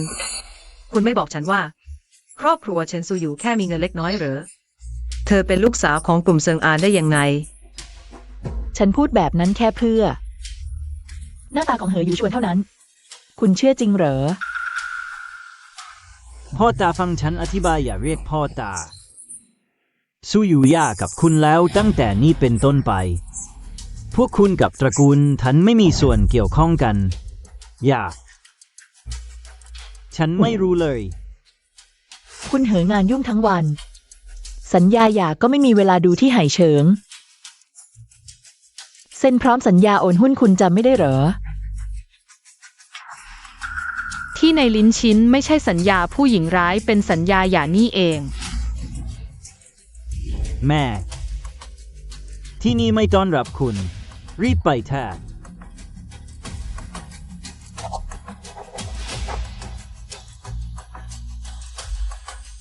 แม่ฉันส่งแม่ไปโรงพยาบาล สู้อยู่ฟังฉันอธิบายฉันไม่รู้เลยว่าอยากกับคุณ คุณไม่ต้องการฉันคิดว่าเราอยู่ด้วยกัน10 ปี แต่งงาน7 ปีคุณสอนลูกให้เรียกคนอื่นว่าแม่ นั่นคือบอกให้ฉันไป ฉันไม่มี ไม่นึกว่าเฉินซูอยู่มีมูลค่าหมื่นล้าน ถ้าเราสามารถโอนทรัพย์สินของเธอ ไปให้ยูชวนได้ เราก็จะรวยทั้งแตกเลยนะ ชูยูกับภรรยาทะเลาะบนเตียงก็กลับมาดีกันที่ปลายเตียงนี่นา คุณจะโกรธเพราะเรื่องเล็กน้อยแบบนี้ไม่ได้นะ เมื่อกี้คุณพูดถึงฉันยังไงล่ะ ลืมแล้วเหรอ เมื่อกี้ยังด่าคนอื่นว่าเป็นคนรวยใหม่ตอนนี้รู้แล้วว่าเป็น ลูกคุณหนูก็เลยรีบมาประจบเสียหน้าแท้ อยากกันแล้วยังตามชื่อไม่เลิกจริง ๆ ก็เห็นแก่ตัวนี่นา ๆขอโทษนะคะพี่ชูยูเพราะพี่ไม่อยู่ ฉันเลยมาด้วยพี่อยู่ชวน แล้วพี่ก็หายไปตั้ง7 วันลูกๆก็ขาดแม่ไม่ได้นะไปหาแม่เร็วๆใช่เร็วไปหาแม่กับตากันเร็ว แม่ขอโทษนะตอนนั้นเราไม่ควรทิ้งแม่ ไว้ที่หน้าสภาเยาวชน จนแม่เป็นลมเพราะอากาศร้อน อะไรนะ คุณเหอะภรรยาคุณเป็นลมสะดวกมาที่โรงพยาบาลใหม่ค่ะฉันชูยูจ่ายเงินเท่าไหร่ ให้คุณมาแสดงเป็นนักแสดงนะถ้าไม่สบายก็ไปหาหมอซะฉันก็รักษาโรคไม่เป็นทำไมพวกเธอไม่เคยบอกพ่อเลยล่ะ พ่อไม่สนใจเราเลยเราก็แค่อยากสอนพ่อหน่อยนะ พ่อไม่สนใจพวกเธอ พ่อเลี้ยงดูพวกเธอ เมื่อคุณอายุ3 ขวบคุณยายของคุณต้องรับคุณไปเมืองไหเฉิง แต่พ่อก็ไม่สามารถปล่อยปละละเลยเราได้นะ 3 ปีมานี้ทุกครั้งที่มีเวลาพ่อก็จะไปหาพวกเธอ ของเล่นเสื้อผ้าพ่อซื้อมาไม่รู้กี่ชิ้นแล้ว แต่ย่าของเธอล่ะบอกว่าเธอไม่อยากเจอพ่อโยนของขวัญ ไว้หน้าประตูขัดขวางพ่อไว้ข้างนอก ย่าไม่ใช่บอกว่าแม่ไม่ชอบเราหรอ แม่ไม่เคยมาเห็นเราเหรอ แม่ทำแบบนี้ได้ยังไง ไหนมีแม่สามีแบบนี้นี่ตั้งใจทำให้เด็กเสียคนชัด ใช่เลยงอและใจร้ายสุด ๆที่ยอมช่วยเลี้ยงหลานก็เพื่อแบ่งเบา ภาระของคุณฉันไม่มีการศึกษาและไม่มีการศึกษา เลี้ยงหลานได้แค่วิธีเก่าๆพวกคุณยังโทษฉันอีก ฉันไม่อยากมีชีวิตอยู่แล้ว ๆช่วยอยู่ แม่ฉันอายุมากแล้วคุณให้อภัยแม่ฉันได้ไหม แม่ก็ลำบากเหมือนกัน แม่ใครลำบากก็ให้คนนั้นไปรับผิดชอบสิความลำบากของแม่เธอ ไม่ใช่การแสดงความกตัญญูของฉัน ฉันไม่ได้จ่ายเงินให้คุณเหรอ ฉันดูแลคุณตอนอยู่ไฟยังช่วยคุณเลี้ยงลูกอีก คุณยังจะทำอะไรได้อีก ดูแลฉันตอนอยู่ไฟฉันมีเงินอยู่แล้ว ไปศูนย์อยู่ไฟที่คุณก็บังคับให้ฉันอยู่บ้านพอเขาเหอวิชวนกลับมา คุณก็วุ่นวายช่วยเหลือพอเขาออกไป คุณก็ไม่ทำอะไรเลยตอนอยู่ไฟ ลูกสองคนนี้ฉันดูแลเองทั้งหมด คุณทำบะหมี่กึ่งสำเร็จรูปให้ฉันทุกวันทำให้ฉันขาดสารอาหาร ป่วยเรื้อรัง แม่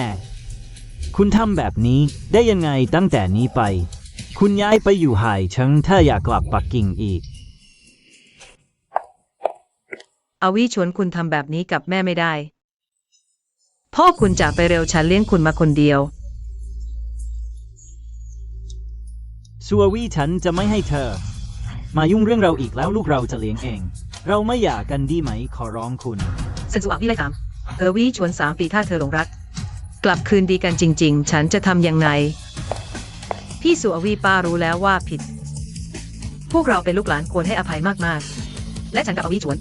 ไม่ใช่ความสัมพันธ์แบบที่คุณคิดเราโตมาด้วยกัน ถ้าจะอยู่ด้วยกันก็อยู่กันนานแล้ว จะมีที่ให้คุณหรือ คุณใจกว้างหน่อยไม่ได้เหรอ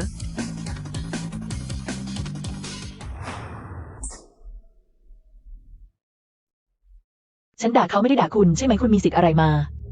สอนฉัน เขาเหอะอวิชวลสมัยก่อนเลยตามคุณนานแค่ไหน คุณยังไม่ยอมเลยพอแม่เขาป่วยหนัก คุณก็บินไปต่างประเทศทันที ตอนนี้เขาประสบความสำเร็จ คุณก็กลับมาประจบทันทีคุณไม่ละอายบ้างเหรอ เซียวซิงคุณไม่บอกว่าเมื่อก่อนเซินสัววี่บังคับให้คุณออกไปต่างประเทศเหรอ ฉันบังคับเธอ เธอบอกคุณแบบนั้นเหรอ เฉิงซิงคุณบอกฉันว่าเมื่อก่อนเซินสัววี่บังคับให้คุณออกไปต่างประเทศ คุณรู้ไหมเพราะเรื่องนี้ฉันเข้าใจผิดมาตลอด7 ปี คุณทำแบบนี้ได้ยังไง อาวิชวน คุณตบเสี่ยวซิงทำไม คุณลืมสมัยเด็กๆ เสี่ยวซิงช่วยคุณยังไงไปแล้ว เจ้าหลานฟางรักเงินดูดายทำไมตอนนี้ในสถานการณ์แบบนี้เธอยังปกป้องเฉิงซิงขนาดนี้ สัววี่ฉันขอโทษคุณฉันสาบาน ฉันจะใช้ชีวิตทั้งชีวิตชดใช้คุณ ไม่หย่ากันดีไหม ใช่แล้ว1 วันเป็นสามีภรรยา ก็มีบุญคุณกันแล้วไหนจ๊ะลูก2 คนด้วยทำไมถึงจะหย่ากันเพราะเรื่องเล็กๆน้อยๆแค่นี้ได้หรออีกอย่างยูชวนก็ชอบ เสี่ยวซิงอยู่แล้ว เป็นคุณเองที่เข้ามาแย่งชิงแล้วผลลัพธ์แบบนี้ คุณก็ต้องยอมรับเองสิ ฉันแย่งชิงเธอเหรอเฮยยุชวนตอนนั้นฉันยอมถอยไปแล้ว แต่คุณต้องช่วยแม่คุณถึงมาขอร้องฉัน คุณมีสิทธิ์อะไรมาว่าฉันแย่งชิงเธอล่ะ รีบไปขอร้องแม่พวกคุณเถอะอย่าให้เธอ อย่ากับพ่อคุณไม่งั้นพวกคุณก็จะกลายเป็น เด็กน้อยที่ไม่มีแม่แล้ว แม่หยุดพูดได้ไหม แม่ขอร้องอย่าหย่ากับพ่อได้ไหม แม่คุณไม่อยากให้เราเป็น เด็กน้อยที่ไม่มีแม่ใช่ไหม สัววี่ตั้งแต่เด็กก็ไม่มีแม่ ลูก2 คนคือจุดอ่อนของเธอถึงแม่จะเพื่อลูก เธอก็ไม่หย่าแน่ ทำไมจะไม่มีแม่ล่ะ พวกคุณไม่ชอบเฉิงซิงเหรอ เธอจะเป็นแม่คุณในอนาคต สัววี่คุณทิ้งลูก2 คนได้ยังไง ทิ้ง ถ้าไม่ใช่เพราะลูก2 คนนี้ ฉันอยากกับคุณไปนานแล้วตอนนั้นฉันนอนอยู่บนเตียงผ่าตัด ชีวิตแขวนอยู่บนเส้นได้ เด็กใกล้ขาดใจไม่ทันได้ฉีดยาชา ฉันเพื่อช่วยลูกทั้งสอง ฉันเลือกผ่าตัดคลอดเองโรงพยาบาลให้ย่าเซ็นชื่อ ฉันโทรหาคุณนับไม่ถ้วนส่งข้อความนับไม่ถ้วน ขอร้องให้คุณกลับมาแต่คุณล่ะ คุณกำลังอยู่กับเฉิงซิงฉลองวันเกิด อยู่กับเธอจุดดอกไม้ไฟ อะไรนะ ถ้าคุณรักเธอมากขนาดนี้ ทำไมคุณถึงมาหลอกล่อฉันละคุณรู้ไหม ถ้าไม่ใช่เสี่ยวหลินแกล้งเป็นพ่อเด็กเซ็นชื่อ ฉันกับเด็กคนหนึ่งก็รอดไม่ไหว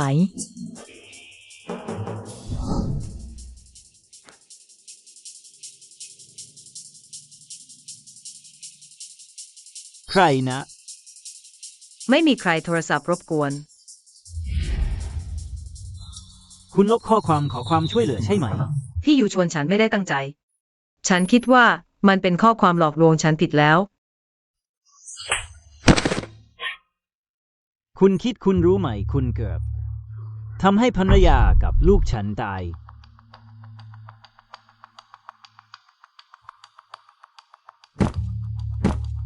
สัววี่ขอโทษฉันรู้ผิดจริงๆ ฉันจะใช้ชีวิตที่เหลือทั้งหมดชดใช้และทดแทนเธอ ให้อภัยฉันได้ไหม ตอนนั้นแม่ไม่รู้ว่าแม่ได้ทำเพื่อพวกเรามากมายขนาดนี้ ได้โปรดอย่าจากไปเลยได้ไหม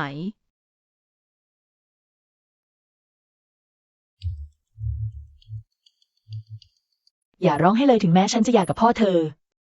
ค่าเลี้ยงดูฉันจะไม่ขาดไม่เหลือสักบาทเดียว แม่พูดมาขนาดนี้เธอก็แค่ต้องการให้พ่อรู้สึกผิดใช่ไหม พ่อถึงกับคุกเข่าขอร้องเธอแล้ว เธอยังไม่พอใจอีกหรืออยากบอกนะว่าเธอต้องการให้ทุกคน คุกเข่าขอร้องเธอ เธอชวนลูกไม่ดีพ่อต้องรับผิด นี่คือผลลัพธ์ที่แม่เธอสอนลูกมาโดยไม่ให้ฉันยุ่ง เฮ้ยเจหยุดผากแล้วขอโทษแม่ซะขอโทษทุกอย่างเป็นความผิดของฉัน แค่คำขอโทษจะพอแล้วหรือถ้าจริงๆแล้ว เธอรู้สึกผิดต่อฉัน เฉิงซิงควรรับผิดชอบหรือไม่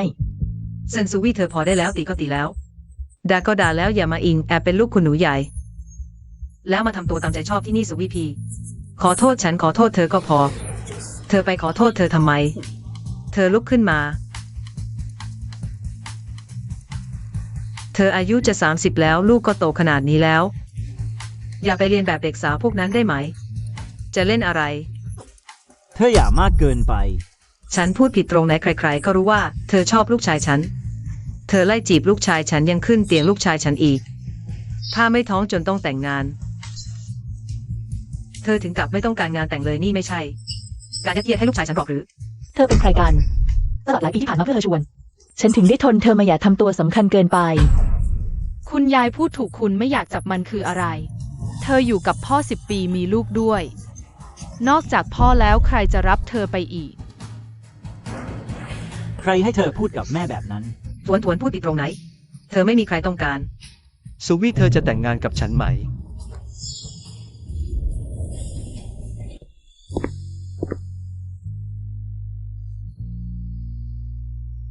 ซูวี่ฉันชอบเธอตั้งแต่เด็กแต่ตอนนั้น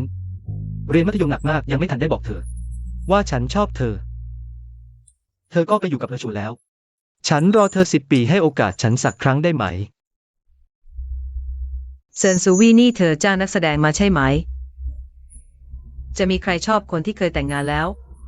ตามไม่ถึงดวงดาวจริงๆ เขาคือลูกชายใหญ่แห่งแวดวงฮ่องกง ประธานบริษัทซิงเย่จีหลิน คุณจีอย่าให้ผู้หญิงคนนี้หลอกลวงคุณได้นะ ลูกของเธอโตแล้วขนาดนี้คุณยังยอมรับได้อีกเหรอ ลูกของเธอผมก็รักเหมือนลูกตัวเอง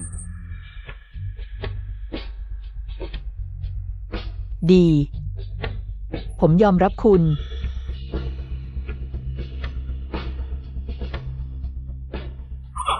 ผู้หญิงอย่างคุณช่างไม่ซื่อสัตย์เสียจริง คุณจะทิ้งสามีและลูกไปกับผู้ชายคนอื่นนั้นเหรอ ฉันทิ้งสามีและลูก ถ้าไม่ใช่ฉันเขาเหอวิชวน จะมีความสำเร็จอย่างวันนี้ได้เป็นคนใหม่ในวงการปักกิ่งได้ยังไง ฉันยกเขาได้ก็เหยียบเขาลงดินได้ ถ้าไม่ใช่เพราะเลือดเนื้อของเด็ก2 คนนี้ หุ้นของกลุ่มเหอฉันจะไม่ยอมให้แม้แต่สตางค์เดียว ต่อไปนี้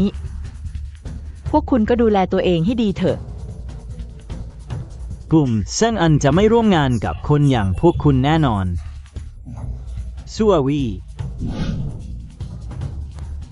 หลบไปให้พ้นซัววีแค่เห็นคุณเป็นน้องเท่านั้น ต่อหน้าคนอื่นช่วยเธอหน่อยก็เพราะคุณยังคิดจะแต่งงานกับเธอจริงจังเหรอ แน่นอนผมจะแต่งกับเธอคุณรู้ไหม คืนที่พี่ซูวี่อยากผมดีใจมาก ที่เมืองท่าจุดดอกไม้ไปทั้งคืน คุณไม่มีความละอายบ้างเหรอ เทียบกับคุณแล้วยังเป็นเด็กเล่นเลยกินข้าวนิ่มแบบแข็ง ผมเพิ่งเคยเห็นครั้งแรก ทำลายวัด10 แห่งยังดีกว่าทำลายคู่แต่งงาน1 คู่คุณเข้าใจไหม อาจเป็นเพราะผมทำความดีสะสมมานานปีศาจจึงเมตตา พระเจ้าเลยให้โอกาสผมทำลายคู่แต่งงานคู่นี้ ไม่เหมือนบางคนช่างไร้ศีลธรรมไพ่ดีๆในมือ กลับเล่นพังยับ คุณไม่รู้ใช่ไหมวันที่พี่สุอาวิคลอดลูก ผมเป็นคนเซ็นชื่อพอพาลูกออกมาหมอบอกผม ยินดีด้วยคุณพ่อทุกอย่างเรียบร้อยเป็นแฝดชายหญิง ไม่คิดว่าจะเป็นจริงซะแล้ว ผมเป็นสามีเธอคุณจะมาแย้งผมได้ยังไง ด้วยความที่ผมหนุ่ม ด้วยความที่ผมรวย ด้วยความที่ผมสะอาด ด้วยความที่ผมซื่อสัตย์ ตอนแต่งงานคุณเหอะอย่าลืมมาดื่มเหล้าแต่งงานนะ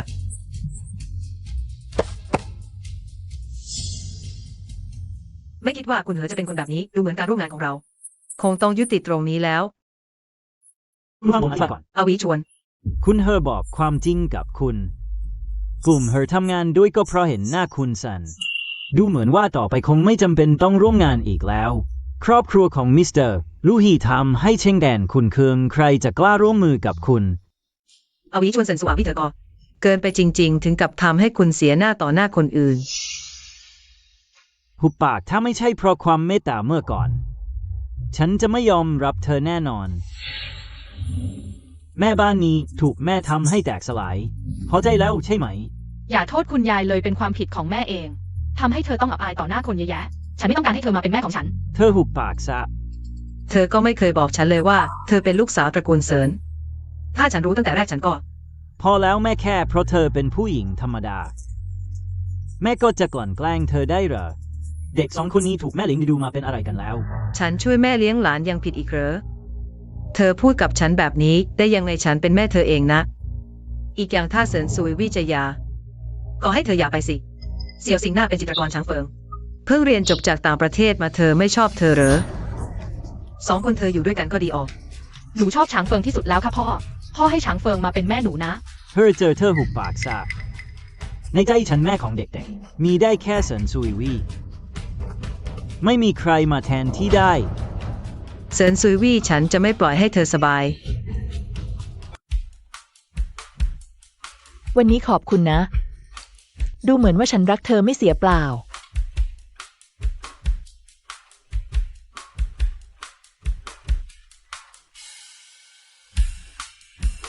ซุยวี่ฉันจริงจังและฉันอยากแต่งงานกับเธอ ไม่ใช่อารมณ์ชั่ววูบแต่ว่าฉัน เรื่องนี้ค่อยว่ากันทีหลังฉันอีก2 วันฉันต้องไปแข่ง ออกแบบเครื่องประดับ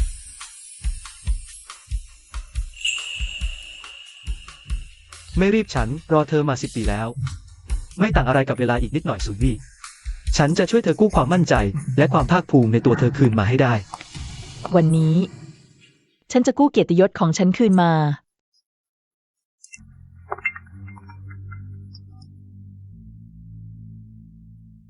แม่ไม่ต้องการหนูแล้วใช่ไหม ถวนแม่ตอนนี้ไม่ว่าง มีอะไรไปหาพ่อหนูนะคะ แม่ไม่ต้องการหนูแล้วใช่ไหมถ้าแม่ไม่มา หนูจะกระโดดลงมาจากตึก ถวน ถวน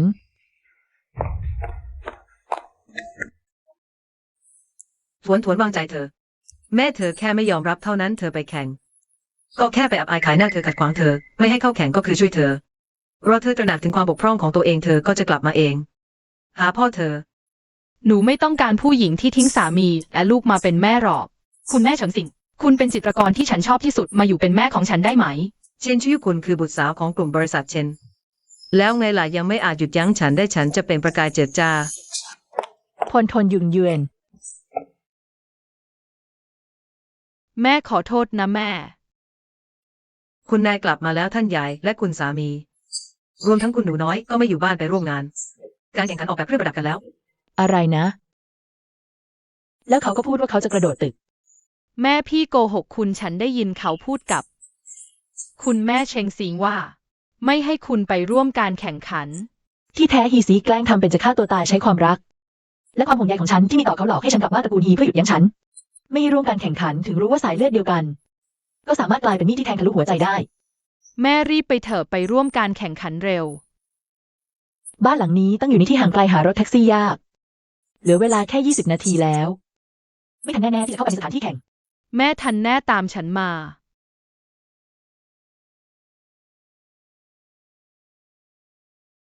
ลุงจี เซียวลินเธอมาอยู่ที่นี่ได้ยังไง เจ้าหนูตัวแสบคนนี้โทรมาบอกฉันล่วงหน้าว่า อาจจะมีปัญหาให้ฉันมารอคุณที่นี่ แม่ที่ผ่านมาเป็นความผิดของ UNUN แต่ UNUN ก็หวังว่าคุณจะมีความสุข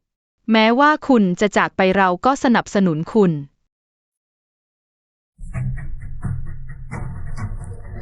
ได้ยินมาว่าช้างเฟงจะกลับมาอีกครั้ง จริงเหรอนั่นคือเด็กสาวผู้มีชื่อเสียงโด่งดังตั้งแต่อายุยังน้อยอาจริยะไม่คิดว่าจะมีโอกาสได้เห็นผลงานของเธอ ด้วยตาตนเองในชีวิตนี้ ยูชวนได้ยินแล้วใช่ไหมเซียวสิงไม่เพียงแต่เป็นผู้ช่วยชีวิตคุณ แต่ยังเป็นจิตรกรที่มีชื่อเสียงตั้งแต่อายุน้อยอีกด้วย เชนชูยูก็แค่มีเงินบ้างไม่มีความลึกซึ้งใดๆไหนจะเก่งเท่าเซียวสิงได้ คุณแต่งกับเธอจะดีไม่น้อยเลย พ่อฉันชอบช้างเฝงที่สุดเลย ให้ช้างเฝงมาอยู่เป็นแม่ของฉันเถอะนะ เวลาที่กำหนดให้เข้าแข่งขันผ่านไปแล้ว เชนชูยูอยากจะดังคงได้แต่ฝันไป คนที่จะก้าวขึ้นสู่จุดสูงสุดมีเพียงฉันเท่านั้น ยินดีต้อนรับทุกท่านสู่การแข่งขันออกแบบเครื่องประดับกรุงปักกิ่งวันนี้ เราไม่เพียงแต่ได้เชิญนักออกแบบมากความสามารถมากมาย แต่ยังได้เชิญ จิตรกรช้างเฟงกลับมาอีกครั้ง ขอเสียงปรบมือต้อนรับด้วยครับ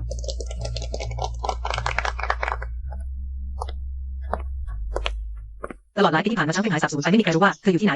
แน่นอนว่าคงไม่โผล่อีกแล้วคนที่นี่ก็ไม่ใช่ ผู้อย่างนัดหรือผู้บังคับหรอกไม่มีใครรู้จักชางเฟิงได้หรอกฉันบอกว่าฉันคือชางเฟิงฉันก็คือ ขอเชิญชางเฟิงนำเสนอผลงาน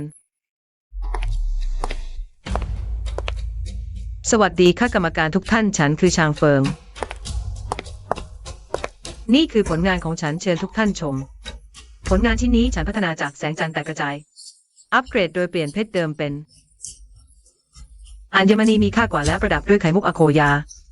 ให้ส่องประกายยิ่งขึ้นดูสิ ทุกคนตะลึงกับผลงานฉันจนพูดไม่ออก แม้ว่าผลงานจะมีสไตล์ชางเฟิงจริง และเห็นเงาของแสงจันทร์แตกกระจายแต่ใช้แต่เพชรพลอยประดับฟุ่มเฟือยไร้สาระมีแต่เปลือกนอก เทียบกับผลงานยุคแรกของชางเฟิงต่างกันราวฟ้ากับเหว ผลงานชางเฟิงไม่ผ่านเกณฑ์เลยหรือ เป็นไปได้ยังไงฉันคือชางเฟิงนะ ผลงานฉันเคยได้รางวัลด้วย เป็นไปได้ยังไงที่ไม่ผ่านก็แค่พวกคุณ ไม่มีสายตาผลงานยุคแรกคุณขึ้นชื่อเรื่องความคล่องแคล่วเป็นธรรมชาติ ตอนนี้ก็เหมือนทองไม้น้ำไฟขาดตัวที่หายไป ทองไม้น้ำไฟขาดอะไรนะ ดิน ผลงานฉันเล็งเป้าไปที่คุณนายชั้นสูงต้องใช้เพชรพลอยหรูหราประดับ ถึงจะแสดงฐานะของพวกเธอได้ พวกคุณเข้าใจการออกแบบจริงๆเรือครอบครัวชั้นสูง ต่างมีหลักฐานวัฒนธรรมใครจะเอาอัญมณีแขวนตัว ดูเหมือนคนรวยใหม่จัง ใช้ชางเฟิงขายให้ทีอาแสงจันทร์แตกกระจายเรียบง่ายแต่หรูหราแสดงความงามอันคล่องแคล่วแล้วดูผลงานที่เรียกว่าอัปเกรด ที่เธอนำมาวันนี้ ดูเหมือนสาวอัจฉริยะก็ไม่ได้ยั่งยืน ตอนนี้ก็หมดไปแล้วสินะ เป็นไปได้ยังไงฉันทำตามแสงจันทร์แตกกระจายนะ ยังเพิ่มอัญมณีมีค่าเยอะแยะ เป็นไปได้ยังไงที่สู้ชางเฟิงไม่ได้ เสี่ยวซิงนี่มันเรื่องอะไรกัน เธอไปเรียนต่อต่างประเทศไม่ได้เรียนเรื่องนี้ โดยเฉพาะเหรอ ฉัน เพราะเธอไม่ใช่ชางเฟิงนักวาดภาพ จึงออกแบบผลงาน เหมือนชางเฟิงไม่ได้ ขอเชิญชางเฟิงนักวาดภาพ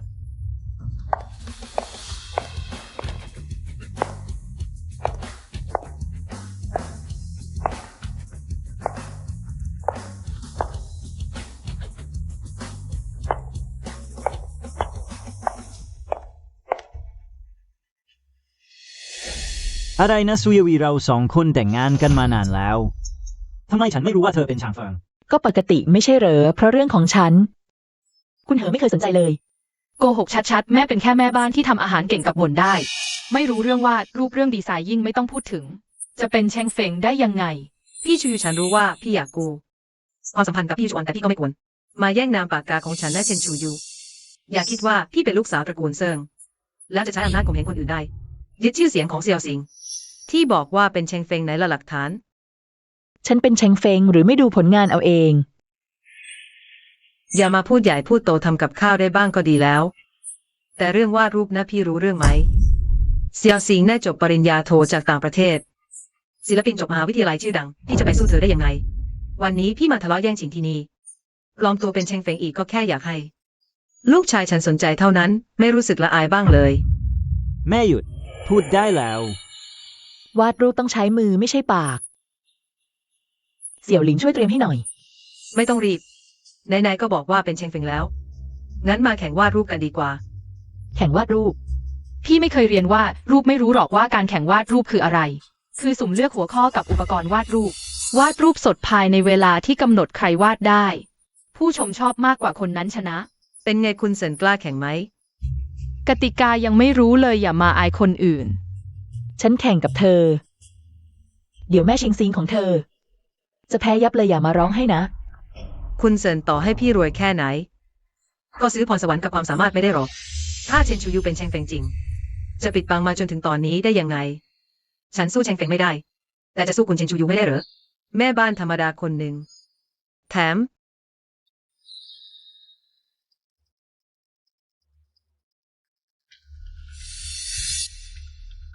คุณเซินให้พี่เลือกก่อนเลย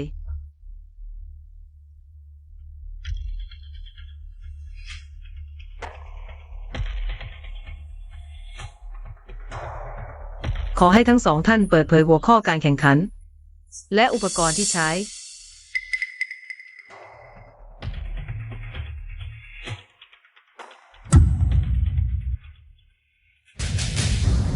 มือกับขนนกจะวาดผีเสื้อได้ยังไง ไม่ยุติธรรมเลย กลั่นแกล้งกันชัดๆให้สุ่มใหม่ท่า การแข่งขันตามธรรมชาติผู้ที่เหมาะสมจึงอยู่รอดอะไรไม่ยุติธรรม นี่คือชะตากรรม ถ้าเธอเชนชูยูเป็นเชงเฟง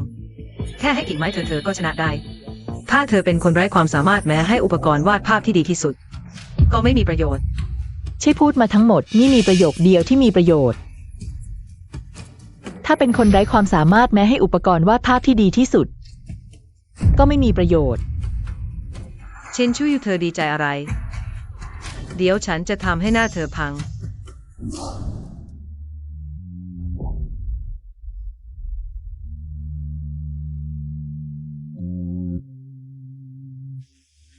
สีหมึกมีแค่สีเดียวจะวาดผีเสื้อสีสันสดใสได้ยังไง ดูเหมือนโชคไม่เข้าข้างคุณแชน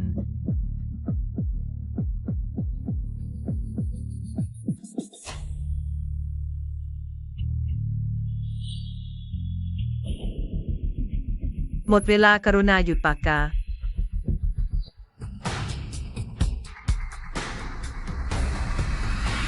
นี่คือผลงานที่ฉันสร้างสรรค์วันนี้ ฉันตั้งชื่อให้มันว่าดวงดาวแปลว่าชีวิตนิรันดร์แม้แสงจะริบหรี่ก็ยังส่องสว่างท้องฟ้าได้ พูดไม่ตรงความหมายอยากจะสื่ออะไรกันแน่ แม้รูปร่างจะแย่หน่อยแต่ก็วาดได้ดี ใช่แม้ความหมายจะยัดเยียดแต่ก็เห็นได้ชัดฝีมือวาดภาพไม่ธรรมดา เซียวซิงของเรายอดเยี่ยมจริงๆ เชนชูยูภาพวาดของเธอล่ะ ทำไมไม่เอามาแสดงให้ทุกคนดูล่ะ เธออายเหรองั้นฉันช่วยเธอแล้วกัน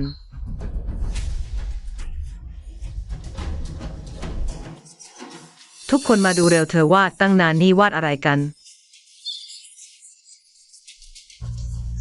เซียวซิงของเราวาดท้องฟ้ายามค่ำคืน เธอวาดขี้เท่าที่ก้นหม้อนา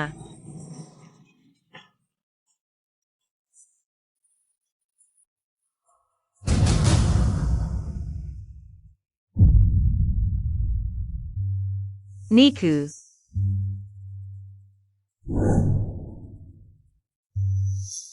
นี่คือผลงานที่ฉันนำมาการหักดักแด้ขอให้เด็กผู้หญิงทุกคน ที่หลงทางหักดักแด้เป็นผีเสื้อต้อนรับชีวิตใหม่ การหักดักแด้ ผีเสื้อในภาพวาดมีชีวิตขึ้นมาเป็นไปได้ยังไง เช่นชูยูเธอทำได้ยังไง สุดท้ายพรสวรรค์น่ะเป็นมาตั้งแต่เกิด ถึงแม้ผีเสื้อที่เธอวาดจะมีชีวิตก็ไม่ได้พิสูจน์ว่าเธอคือเชงเฟง ยังคงเถียงอย่างไม่ยอมแพ้เหมือนเดิม ทุกท่านภาพวาดของเชงเฟงในตอนแรก ฉันที่ลิงขายให้ทีอานิทรรศการภาพวาดส่วนตัวของเชงเฟงก็ฉันเป็นคนจัดไม่ใช่หรือ ที่ฉันจะไม่รู้จักเชงเฟง อะไรนะแม่คือแชงเฟงตัวจริง ทำไมต้องโกหกทำไมต้องแอบอ้างเป็นชูยู ฉันเซียวซิงของเราเรียนนอก แม้จะใช้ชื่อเสียงของเชงเฟงก็ถือเป็นการให้เกียรติเชงเฟงนะป้าหยุดพูดเถอะยังไงก็ตามเชนชูยูคุณมาสายเป็นเรื่องจริง ผลงานเลยถูกยกเลิก ไม่ว่าคุณจะเป็นลมอะไรก็ห้ามทำลายกฎ ทำไมฉันมาสายพวกคุณไม่รู้เหรอ พวกคุณสมคบกับพี่ซิโทรมาหาฉัน บอกว่าจะกระโดดตึกฆ่าตัวตายเพื่อขัดขวางฉัน พวกคุณหน้าด้านเกินไปแล้ว อะไรนะ ฉันไม่รู้ฉันไม่ได้ท เธอให้ฉันทดสอบว่าลองทดสอบดู ว่าแม่รักฉันจริงไหม คุณบ้าไปแล้วทำไมถึงทำแบบนี้ ำหน้าด้านจริงๆ กล้าอำพรางตัวเป็นเชงเฟง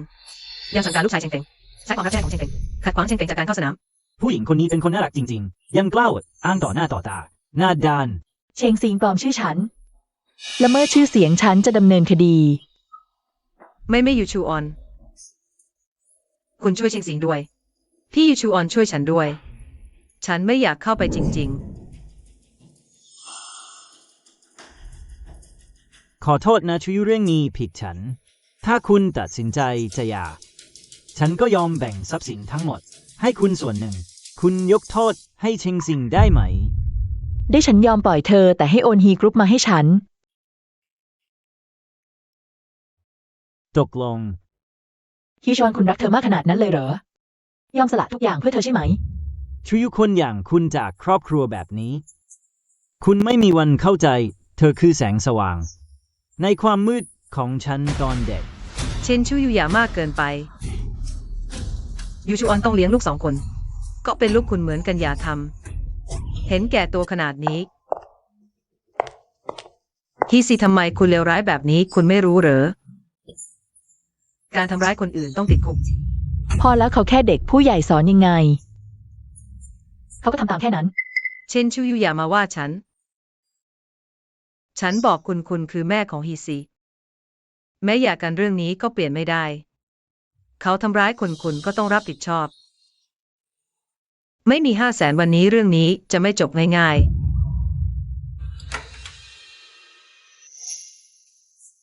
หมอไข้ตอนนี้เป็นยังไงบ้าง ไข้เสียเลือดมากต้องให้เลือด แต่เธอเป็นกรุ๊ปเลือด RH ลบตอนนี้คลั่งเลือดเรายังไม่มี ต้องหาเลือดบริจาค แม่ก็เป็นกรุ๊ปเลือด RH ลบเหมือนกันไงแม่บริจาคเลือดให้ซิลซิงหน่อยสิ ฉันบริจาคเลือดไม่ได้ ทำไมล่ะ แม่ไม่รักซิลซิงที่สุดเหรอ ยังไงก็ตามฉันเลือดจางบริจาคไม่ได้ ลูกชายเธอทำเรื่องติดต่อเธอสิ ฉันไปหาทางเองเธออย่ามาร้องตะโกนที่นี่ ปกติเจ้าหลานฟังดูแลเฉิงซิง อย่างดีเลยทำไมถึงช่วงวิกฤตแบบนี้ กลับไม่ยอมบริจาคเลือดแล้วก็ เธอก็เป็นกรุ๊ปเลือด RH ลบ เหมือนเฉิงซิง แต่เหอวิชวนกลับเป็นกรุ๊ปเลือด A เซียวหลินช่วยฉันเช็คเรื่องหน่อย เหอเจอฉันรู้ว่าเธอไม่ชอบฉัน แต่บางเรื่องฉันยังต้องบอกเธอให้ชัดเจน ต่อจากนี้ไม่ว่าจะเจอเรื่องอะไร เธอสามารถหาพ่อหาครูหรือแม้แต่แจ้งตำรวจ ในกรณีที่ไม่ได้เจออันตรายร้ายแรง ห้ามทำร้ายคนที่ง่ายเธอเข้าใจไหม เธอขึ้นประถมแล้วหลายเรื่องต้องมี ความสามารถในการตัดสินของตัวเองอย่าเหมือนพ่อเธอ คนอื่นพูดอะไรก็เชื่อหมด ยังไงเธอก็ไม่สนใจฉันเธออย่ามาแล้ว เธอจะมาสั่งสอนฉันทำไม แน่นอนฉันยุ่งเรื่องคนอื่น วันนี้ต้องขอบคุณหยวนที่แจ้งฉันทัน ฉันสัญญาจะพาเธอไปเล่นเกมโยงห่วงที่สวนสนุก รอเหอวี่ชวนจัดการเรื่องโรงพยาบาลเสร็จ ฉันจะส่งพวกเขากลับบ้านเหอได้ไหม โยงอันนั้น แล้วก็อันนั้น ลุงจี้ลุงเก่งจังเลย หยวนที่กิ้มผีเสื้อ ทำไมอยู่บนหัวเธอ แม่ตากล่าวว่าพรุ่งนี้แม่จะกลับเมืองท่าแล้ว ฉันอยากเก็บไว้เป็นที่ระลึกได้ไหม หยวนยังเด็กอยู่ ยังไม่ถูกสอนให้เสียหายจนหมด พี่ซูหยัวพี่มีอะไรอยากได้ไหม ฉันช่วยพี่ ไม่ต้องฉันทำเอง ฉันโยงห่วงเก่งตั้งแต่เด็ก แม่สู้โยงโดนแล้วก็เอากลับบ้านได้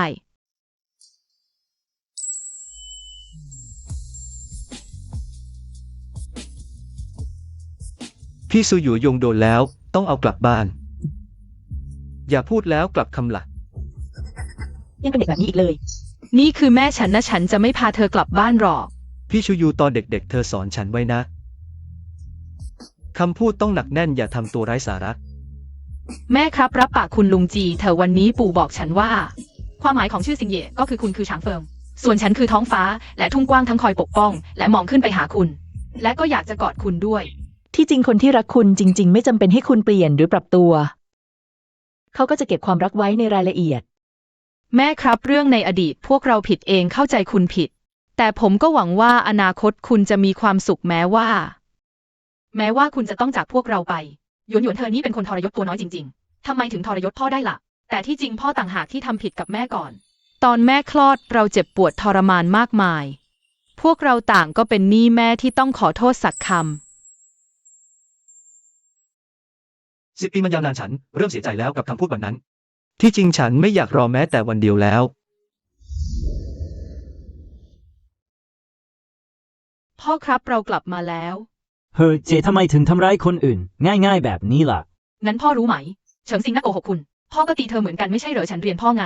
เธอ พ่อแม่บอกไว้ว่าเด็กก็เหมือนกระดาษเปล่า คุณวาดอย่างไรมันก็เป็นอย่างนั้นยิ่งกว่านั้นก็คือ ป้าฉิงซิงโกพวกเราก่อน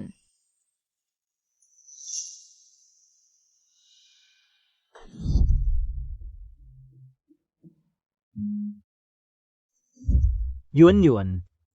ที่คาดผมโบเธอหาเจอจากไหน ปู่บอกว่านี่คือของแม่ตอนเด็กๆ ปู่ทำเป็นที่ระลึกให้ฉัน เป็นไปได้ยังไงที่คาดผมโบนี่มันเป็นของเซินซูยูผู้ที่ช่วยฉันไว้ตอนนั้น ไม่ใช่เฉิงซิงเหรอ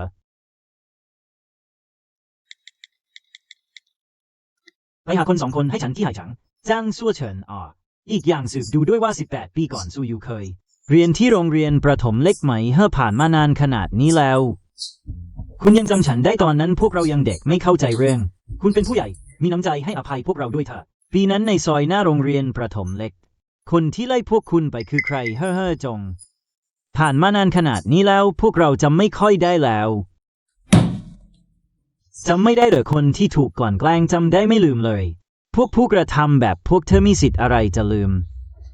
พูดมาใครกันที่ไล่พวกเธอไปใช่เฉิงซิงหรือเปล่าแม้ว่าจะนึกไม่ออกว่าเป็นใครแต่ไม่ใช่เฉิงซิงแน่นอนเฉิงซิงบอกฉันเองว่าคุณไม่มีพ่อจะแกล้งยังไงก็ได้ฉันเลยจะเป็นไปได้ยังไงเธอดีกับฉันมากๆเธอเคยให้น้ำตาลฉัน1 เม็ดฉันนึกออกแล้วน้ำตาลเป็นอันที่เฉิงซิงให้คุณที่จริงพวกเราหยิบมาจากถังขยะคุณอื่นเคี้ยวแล้วเฉิงซิงเอากระดาษห่อมาห่อให้คุณบอกว่าคุณได้น้ำตาลแล้วคงจะซาบซึ้งดีใจกระดิกคางเป็นหมาของเธอเล่นอะไรนะใช่ฉันก็นึกออกแล้วตอนนั้นที่ไล่พวกเราออกเป็นนักเรียนย้ายมาใหม่เดิมพวกเราอยากแกล้งเธอบ้านเธอรวยมากมีบอดี้การ์ดรับส่งทุกวันพวกเราจึงทำอะไรไม่ได้ใช่เหมือนแซวาซินก่อนย้ายโรงเรียนเธอยังเตือนพวกเราด้วยบอกว่าถ้ายังแกล้งคุณจะเอาถุงปุ๋ยมาคลุมพวกเราทิ้งลงแม่น้ำคุณตรวจพบแล้วคุณเชนชูยูตอนนั้นเรียนที่โรงเรียนประถมไห่เฉิง1 เดือนเฉิงซิงเธอหลอกฉันหนักมาก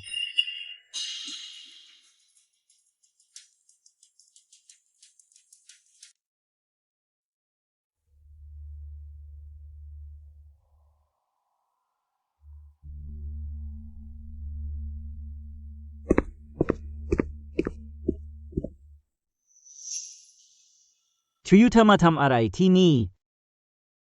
ร่างกายไม่สบายหรือเปล่าคุณเหอมาได้พอดีเลย นี่อะไรกัน ของดีบางอย่างเกี่ยวกับปริศนาเชื้อสายคุณคนเรานะต้องใช้ชีวิตอย่างตาสว่างบ้าง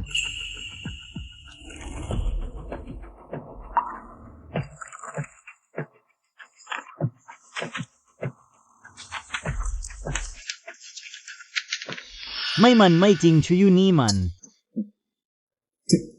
เธอไม่ใช่เพื่อแก้แค้นฉันใช่ไหมฉันไม่มีเวลาว่างขนาดนั้นฉันยังตรวจพบว่าเมื่อ7 ปีก่อนแม่เธอไม่ได้ป่วยหนักอะไรเลยเธอแกล้งทำเป็นป่วยหลอกเธอเพื่อให้เธอเอาเงิน1 ล้านจากฉันให้เชงซิงไปเรียนต่อต่างประเทศ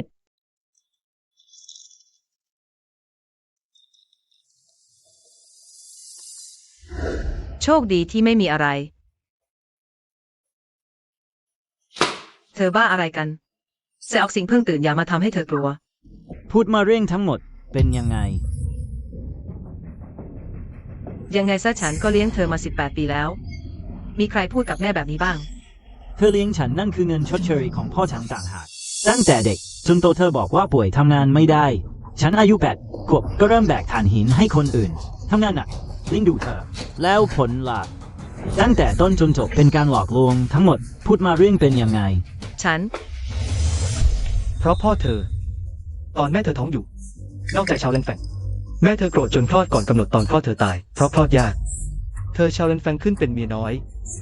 แต่หลังแต่งงานก็นอกใจแล้วให้กำเนิดจริงๆส่งไปให้ตระกูลเชงเลี้ยงดู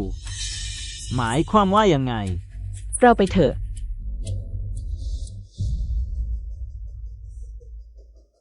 คุณช่างชั่วร้ายจริงๆฉันชั่วร้ายยังไงพ่อคุณสมองมีปัญหาเขารู้สึกผิดต่อแม่คุณเลยไปทำมันเขาไม่ยอมมีลูกกับฉันแต่ฉันอยากเป็นแม่ฉันก็เลยต้องไปนอนกับคนอื่นต่อมาฉันมีเซียวซิงเขาไม่ยอมให้ฉันเลี้ยงสมควรแล้วที่เขาตายในไซต์งานก่อสร้างคุณหญิงชั่วฉันทรมานคุณขนาดนั้นก็ไม่คิดว่าคุณยังสอบเข้ามหาวิทยาลัยได้แถมยังเกาะสาวรวยขึ้นมาฉันไม่ยอมรับนะสิฉันสอนให้คุณเลวไม่ได้ฉันก็สอนลูกชายคุณลูกสาวคุณให้เลวให้ตระกูลฮีของคุณทุกชั่วอายุคนต้องลำบากคุณก็เลยจงใจหาเรื่องชูยูอยากให้เธออยากกับฉันใช่ไหมแน่นอนที่สุดคุณเพิ่งจะร่ำรวยได้ความร่ำรวยอำนาจวาสนาต้องเป็นของเซียวซิงของเรานี่เท่านั้นนี่คือสิ่งที่เราควรได้รับคุณควรตายจริงๆไปเลยไปให้หมดเลยเซียวซิงจากนี้ไปอย่าหวังจะได้เงินจากฉันแม้แต่บาทเดียว ไม่เกี่ยวอะไรกับฉันเลยตอนเด็กๆ ฉันยังช่วยชีวิตคุณเลย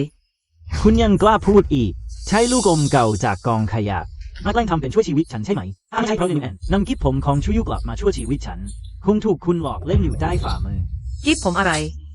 ฉันพูดว่า เด็กผู้หญิงที่ช่วยฉันใส่กิฟผูกโบสีแดง คุณโกหกฉันว่าหายตอนทะเลาะกัน แต่คนที่ช่วยฉันจริงๆ คือเชนชูยู คุณรู้แล้วสินะ ยังไงล่ะยังอยากจะหลอกฉันเหมือนคนโง่อีก ใช่ไหม ฉันเคยมีครอบครัวที่สมบูรณ์แบบ แต่คุณทำลายมันหมด เราทำลายเช่นชูอยู่ใกล้ถึงกำหนดคลอดแล้ว ฉันเป็นคนนัดคุณไปต่างประเทศร่วมวันเกิดกับฉันหรือเปล่า เราบังคับคุณไปเมืองไทยร่วมเทศกาลกับเราหรือเปล่า คุณเองที่ไร้ความสามารถปรับตัวในชีวิตแต่งงานไม่ได้ ความสัมพันธ์แม่ยายลูกสะใภ้ก็ไม่ดูแลไม่อยากเลี้ยงลูกอยากได้แต่ผลประโยชน์ แม้จะไม่มีเรา คุณก็ไม่สามารถกักเก็บเซนซูรี่ไว้ได้ หุบปากซะ คุณต่ำต้อยหญิงพยองดื้อรั้น คุณมองเห็นภูมิหลังครอบครัวและความสามารถของเซนซูรี่แต่ไม่ยอมก้มหัวอาศัยที่เธอรักคุณกินข้าวนิ่มอย่างแข็งกร้าว คุณก็มองเห็นความอ่อนโยนและนุ่มนวลของฉัน ทุกสิ่งในโลกนี้คุณอยากครอบครองทั้งหมดแต่สุดท้าย ตักน้ำด้วยตะกร้าสารหมดเปล่าๆสมน้ำหน้า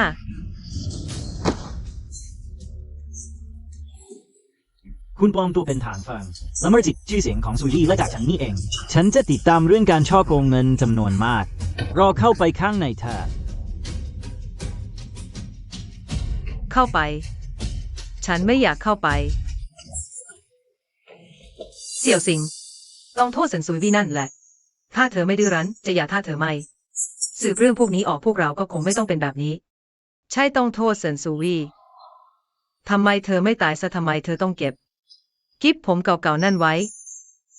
ฉันรอคอย30 ปีถึงได้วันดีๆแบบนี้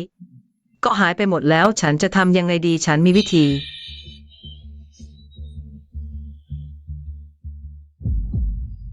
ไม่ได้ฆ่าคนมันผิดกฎหมายฉันมีวีซ่า ฉันจะทำวีซ่าให้คุณด้วยพอเรื่องแต่ตระกูลเหอและตระกูลเซินวุ่นวายเราก็ฉวยโอกาสออกต่างประเทศ ใครก็ตามมาหาเราไม่เจอไม่ได้ฉันทำไม่ได้แม่ ฉันขอร้องคุณดูฉันที ตั้งแต่เล็กจนโตคุณไม่เคยรักฉันเลย ตอนนี้ยี่สียังไม่รู้ความจริงและยังเชื่อคุณ ยอมตามคุณไปคุณช่วยฉันอีกทีเธอโอเค แม่สัญญากับเธอ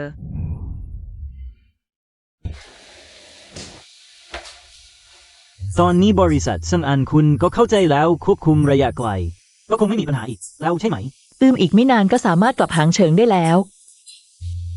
เด็ก2 คน คุณไม่เอาแล้วเหรอหยวนเป็นผู้หญิงนะ อยู่กับแม่ดีกว่าซุยวี่ฉันทำจี้หลินแล้ว เขาบอกว่ายินดี ยินดีอะไร แน่นอนว่ายินดีเป็นพ่อให้เด็ก2 คน เขารอคุณ10 ปีแล้วนี่คุณไม่ใจเต้นเลยเหรอ พ่อไว้คุยทีหลังนะบริษัทยังมีงานฉันไปประชุมแล้ว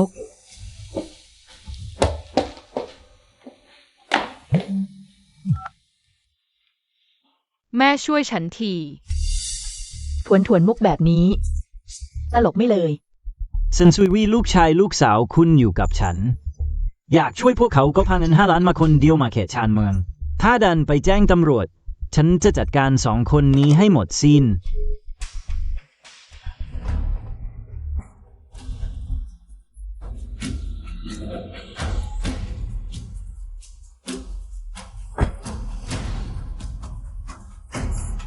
เงินฉันเอามาแล้วอยู่ในท้ายรถลูกๆล่ะ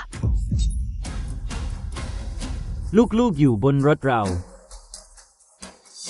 แม่มาทำไมที่นี่ มาคนเดียวโง่จริงๆ แม่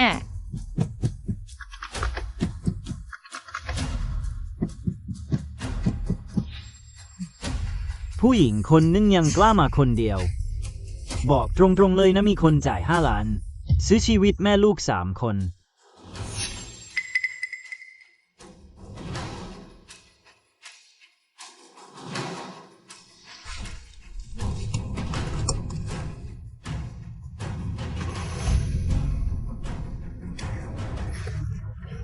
ถ้าไม่มั่นใจ100%ฉันจะไม่ มาคนเดียวแน่นอน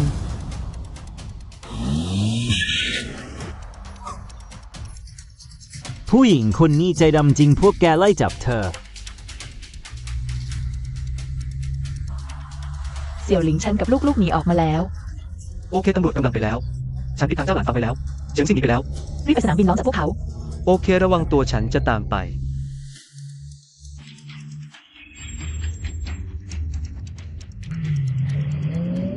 แม่เก่งจัง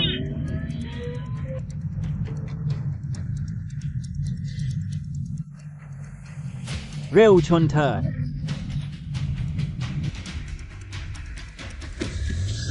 แม่ระวัง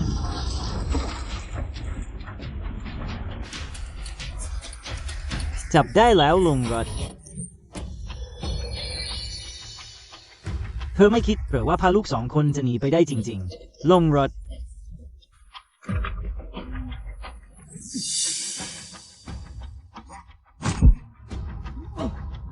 ชัววี่ล็อกประตูรถอย่าลง เฮอวี่ชวนเธอเปิดประตู อย่าลงรถตำรวจกำลังมาที่เธอ อย่าลงรถ พ่อ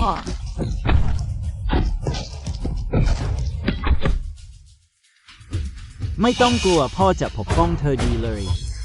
ครอบครัวเสียคนของเธอครบครัน เฮอวี่ชวน ตราบใดที่ฉันยังมีลมหายใจ ฉันจะไม่ยอมให้พวกเธอทำร้ายพวกเขา2 คนเธอเอาเขาไว้ให้ฉัน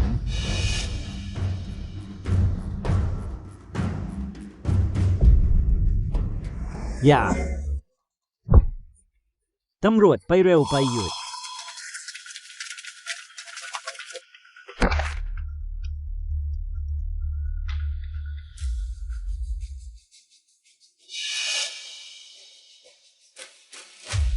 พ่อ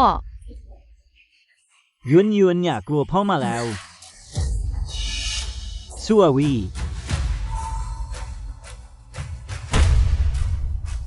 รีบหนี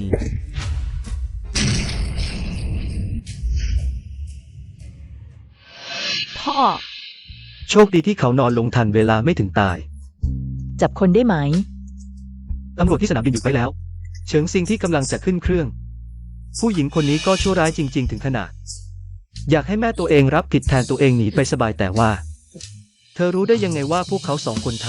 ำ ส่วนตัวแต่หยวนถึงแม้จะยังเด็กไม่รู้เรื่องแต่ก็ไม่ได้โง่จนเดินตามคนแปลกหน้า คนที่พาพวกเขาไปได้มีเพียงแค่ เจ้าหลานฟางและเฉิงซิ่ง ซุยวี พ่อ ซุยวี เมื่อก่อนฉันผิดกับเธอแต่ฉันไม่เคย คิดจะทำร้ายเธอเลยให้โอกาสฉันอีกครั้งเธอ ฉันดีกับเฉิงซิ่งเพราะ ฉันคิดว่าตอนเด็กๆ ตอนที่ฉันถูกกลั่นแกล้งเธอเป็นคนช่วยฉันไว้ ฉันไม่รู้ว่าหญิงน้อยคนนั้นในตอนนั้นคือเธอ 18 ปีที่ฉันไล่ตามที่จริงตลอดเวลาคือพี่เน่าของเธอเท่านั้น คนที่ฉันรักที่สุดที่จริงตลอดเวลาคือเธอ เด็กชายในตรอกตอนนั้นคือเธอ ดูสิแม่พ่อรักเธอ ความเข้าใจผิดในอดีตล้วนเป็นความเข้าใจผิด ตอนนี้ความเข้าใจผิดคลี่คลายแล้ว เธอจะไม่ทิ้งเราไปได้ไหม บาดเจ็บหนักขนาดนี้เธอจะให้อภัยเขาได้ไหม ฉันไม่อยากไม่มีแม่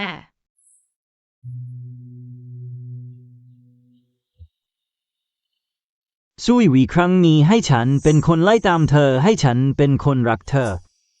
แม่พ่อรักเธอพอบาดเจ็บหนักขนาดนี้ เธอต้องไม่ทิ้งเราไปแน่ใช่ไหม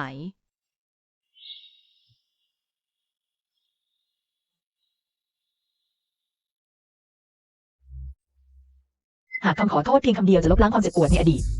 ได้หมดจดแล้วจะต้องมีตำรวจไปทำไม ผิดก็คือผิดไม่มีโอกาสหวนกลับและยิ่งไปกว่านั้น ฉันเคยช่วยเหลือคนอื่นมากมายการไถ่บาปที่แท้จริง มาจากจิตใจที่เข้มแข็งของตัวเองไม่เคยเป็นเพราะใครอื่น ซุยวี เจอหากเธอยังไม่รู้ว่าการรักษาคืออะไร บทเรียนแรกที่แม่สอนเธอคือการสูญเสีย หวังว่าเธอจะเติบโตเป็นคนที่มีความรับผิดชอบ เป็นคนที่มีจิตสำนึก แม่ ครั้งนี้ฉันมาหาเธอ เพื่อปรึกษาเรื่องสิทธิ์ในการเลี้ยงดูเด็ก ฉันอยากพาหยวนไป ส่วนตวนฉันจะมาหาเขาอย่างสม่ำเสมอ ฉันขอโทษเธอ เพราะเธอหายป่วยแล้ว ฉันจะพาหยวนกลับฮ่องกง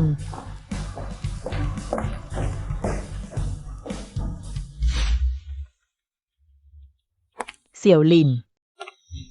ทำไมไม่รอเราล่ะ เธอไม่ใช่ ฉันไม่ใช่ควงเธอไว้แล้ว หรือควงด้วยเธอก็เป็นของฉันแล้ว เธออยากกลับคำเหรอ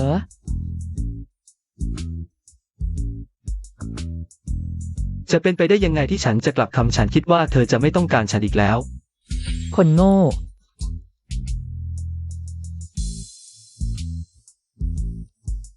ลูกพ่อเรียกลูกมาฟังเสียงพ่อสิ พ่อ เก่งจริงลูก ไปกันเถอะ ไม่คิดเลยว่าเมื่อเธอใส่ชุดเจ้าสาวแล้วจะสวยขนาดนี้ งานแต่งที่ผมค้างคืนคุณกลับไม่มีโอกาส ได้จัดให้คุณอีกแล้ว พ่อทำไมไม่เอาแม่กลับมาโดยตรงล่ะ แม่ของลูกพูดถูกแล้ว ผิดก็คือผิด ในอนาคตอย่าเป็นเหมือนพ่อเลยลูก เสียไปแล้ว ถึงได้รู้ค่าพ่อแค่หวังว่า แม่ของลูกจะมีความสุขในวันข้างหน้า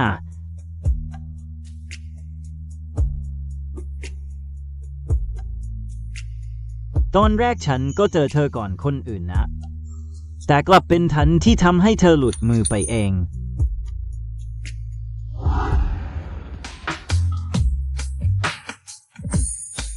ทำไมเธอไม่ใส่เสื้อล่ะ ที่รัก ฉันสวยไหม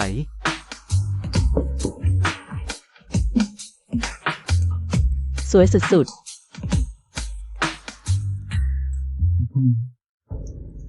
อยากลองสัมผัสดูไหม ๆ วัยหนุ่มสาวก็ดีแบบนี้แหละยั่วยวนเก่งมากจนคนแทนทนไม่ไหว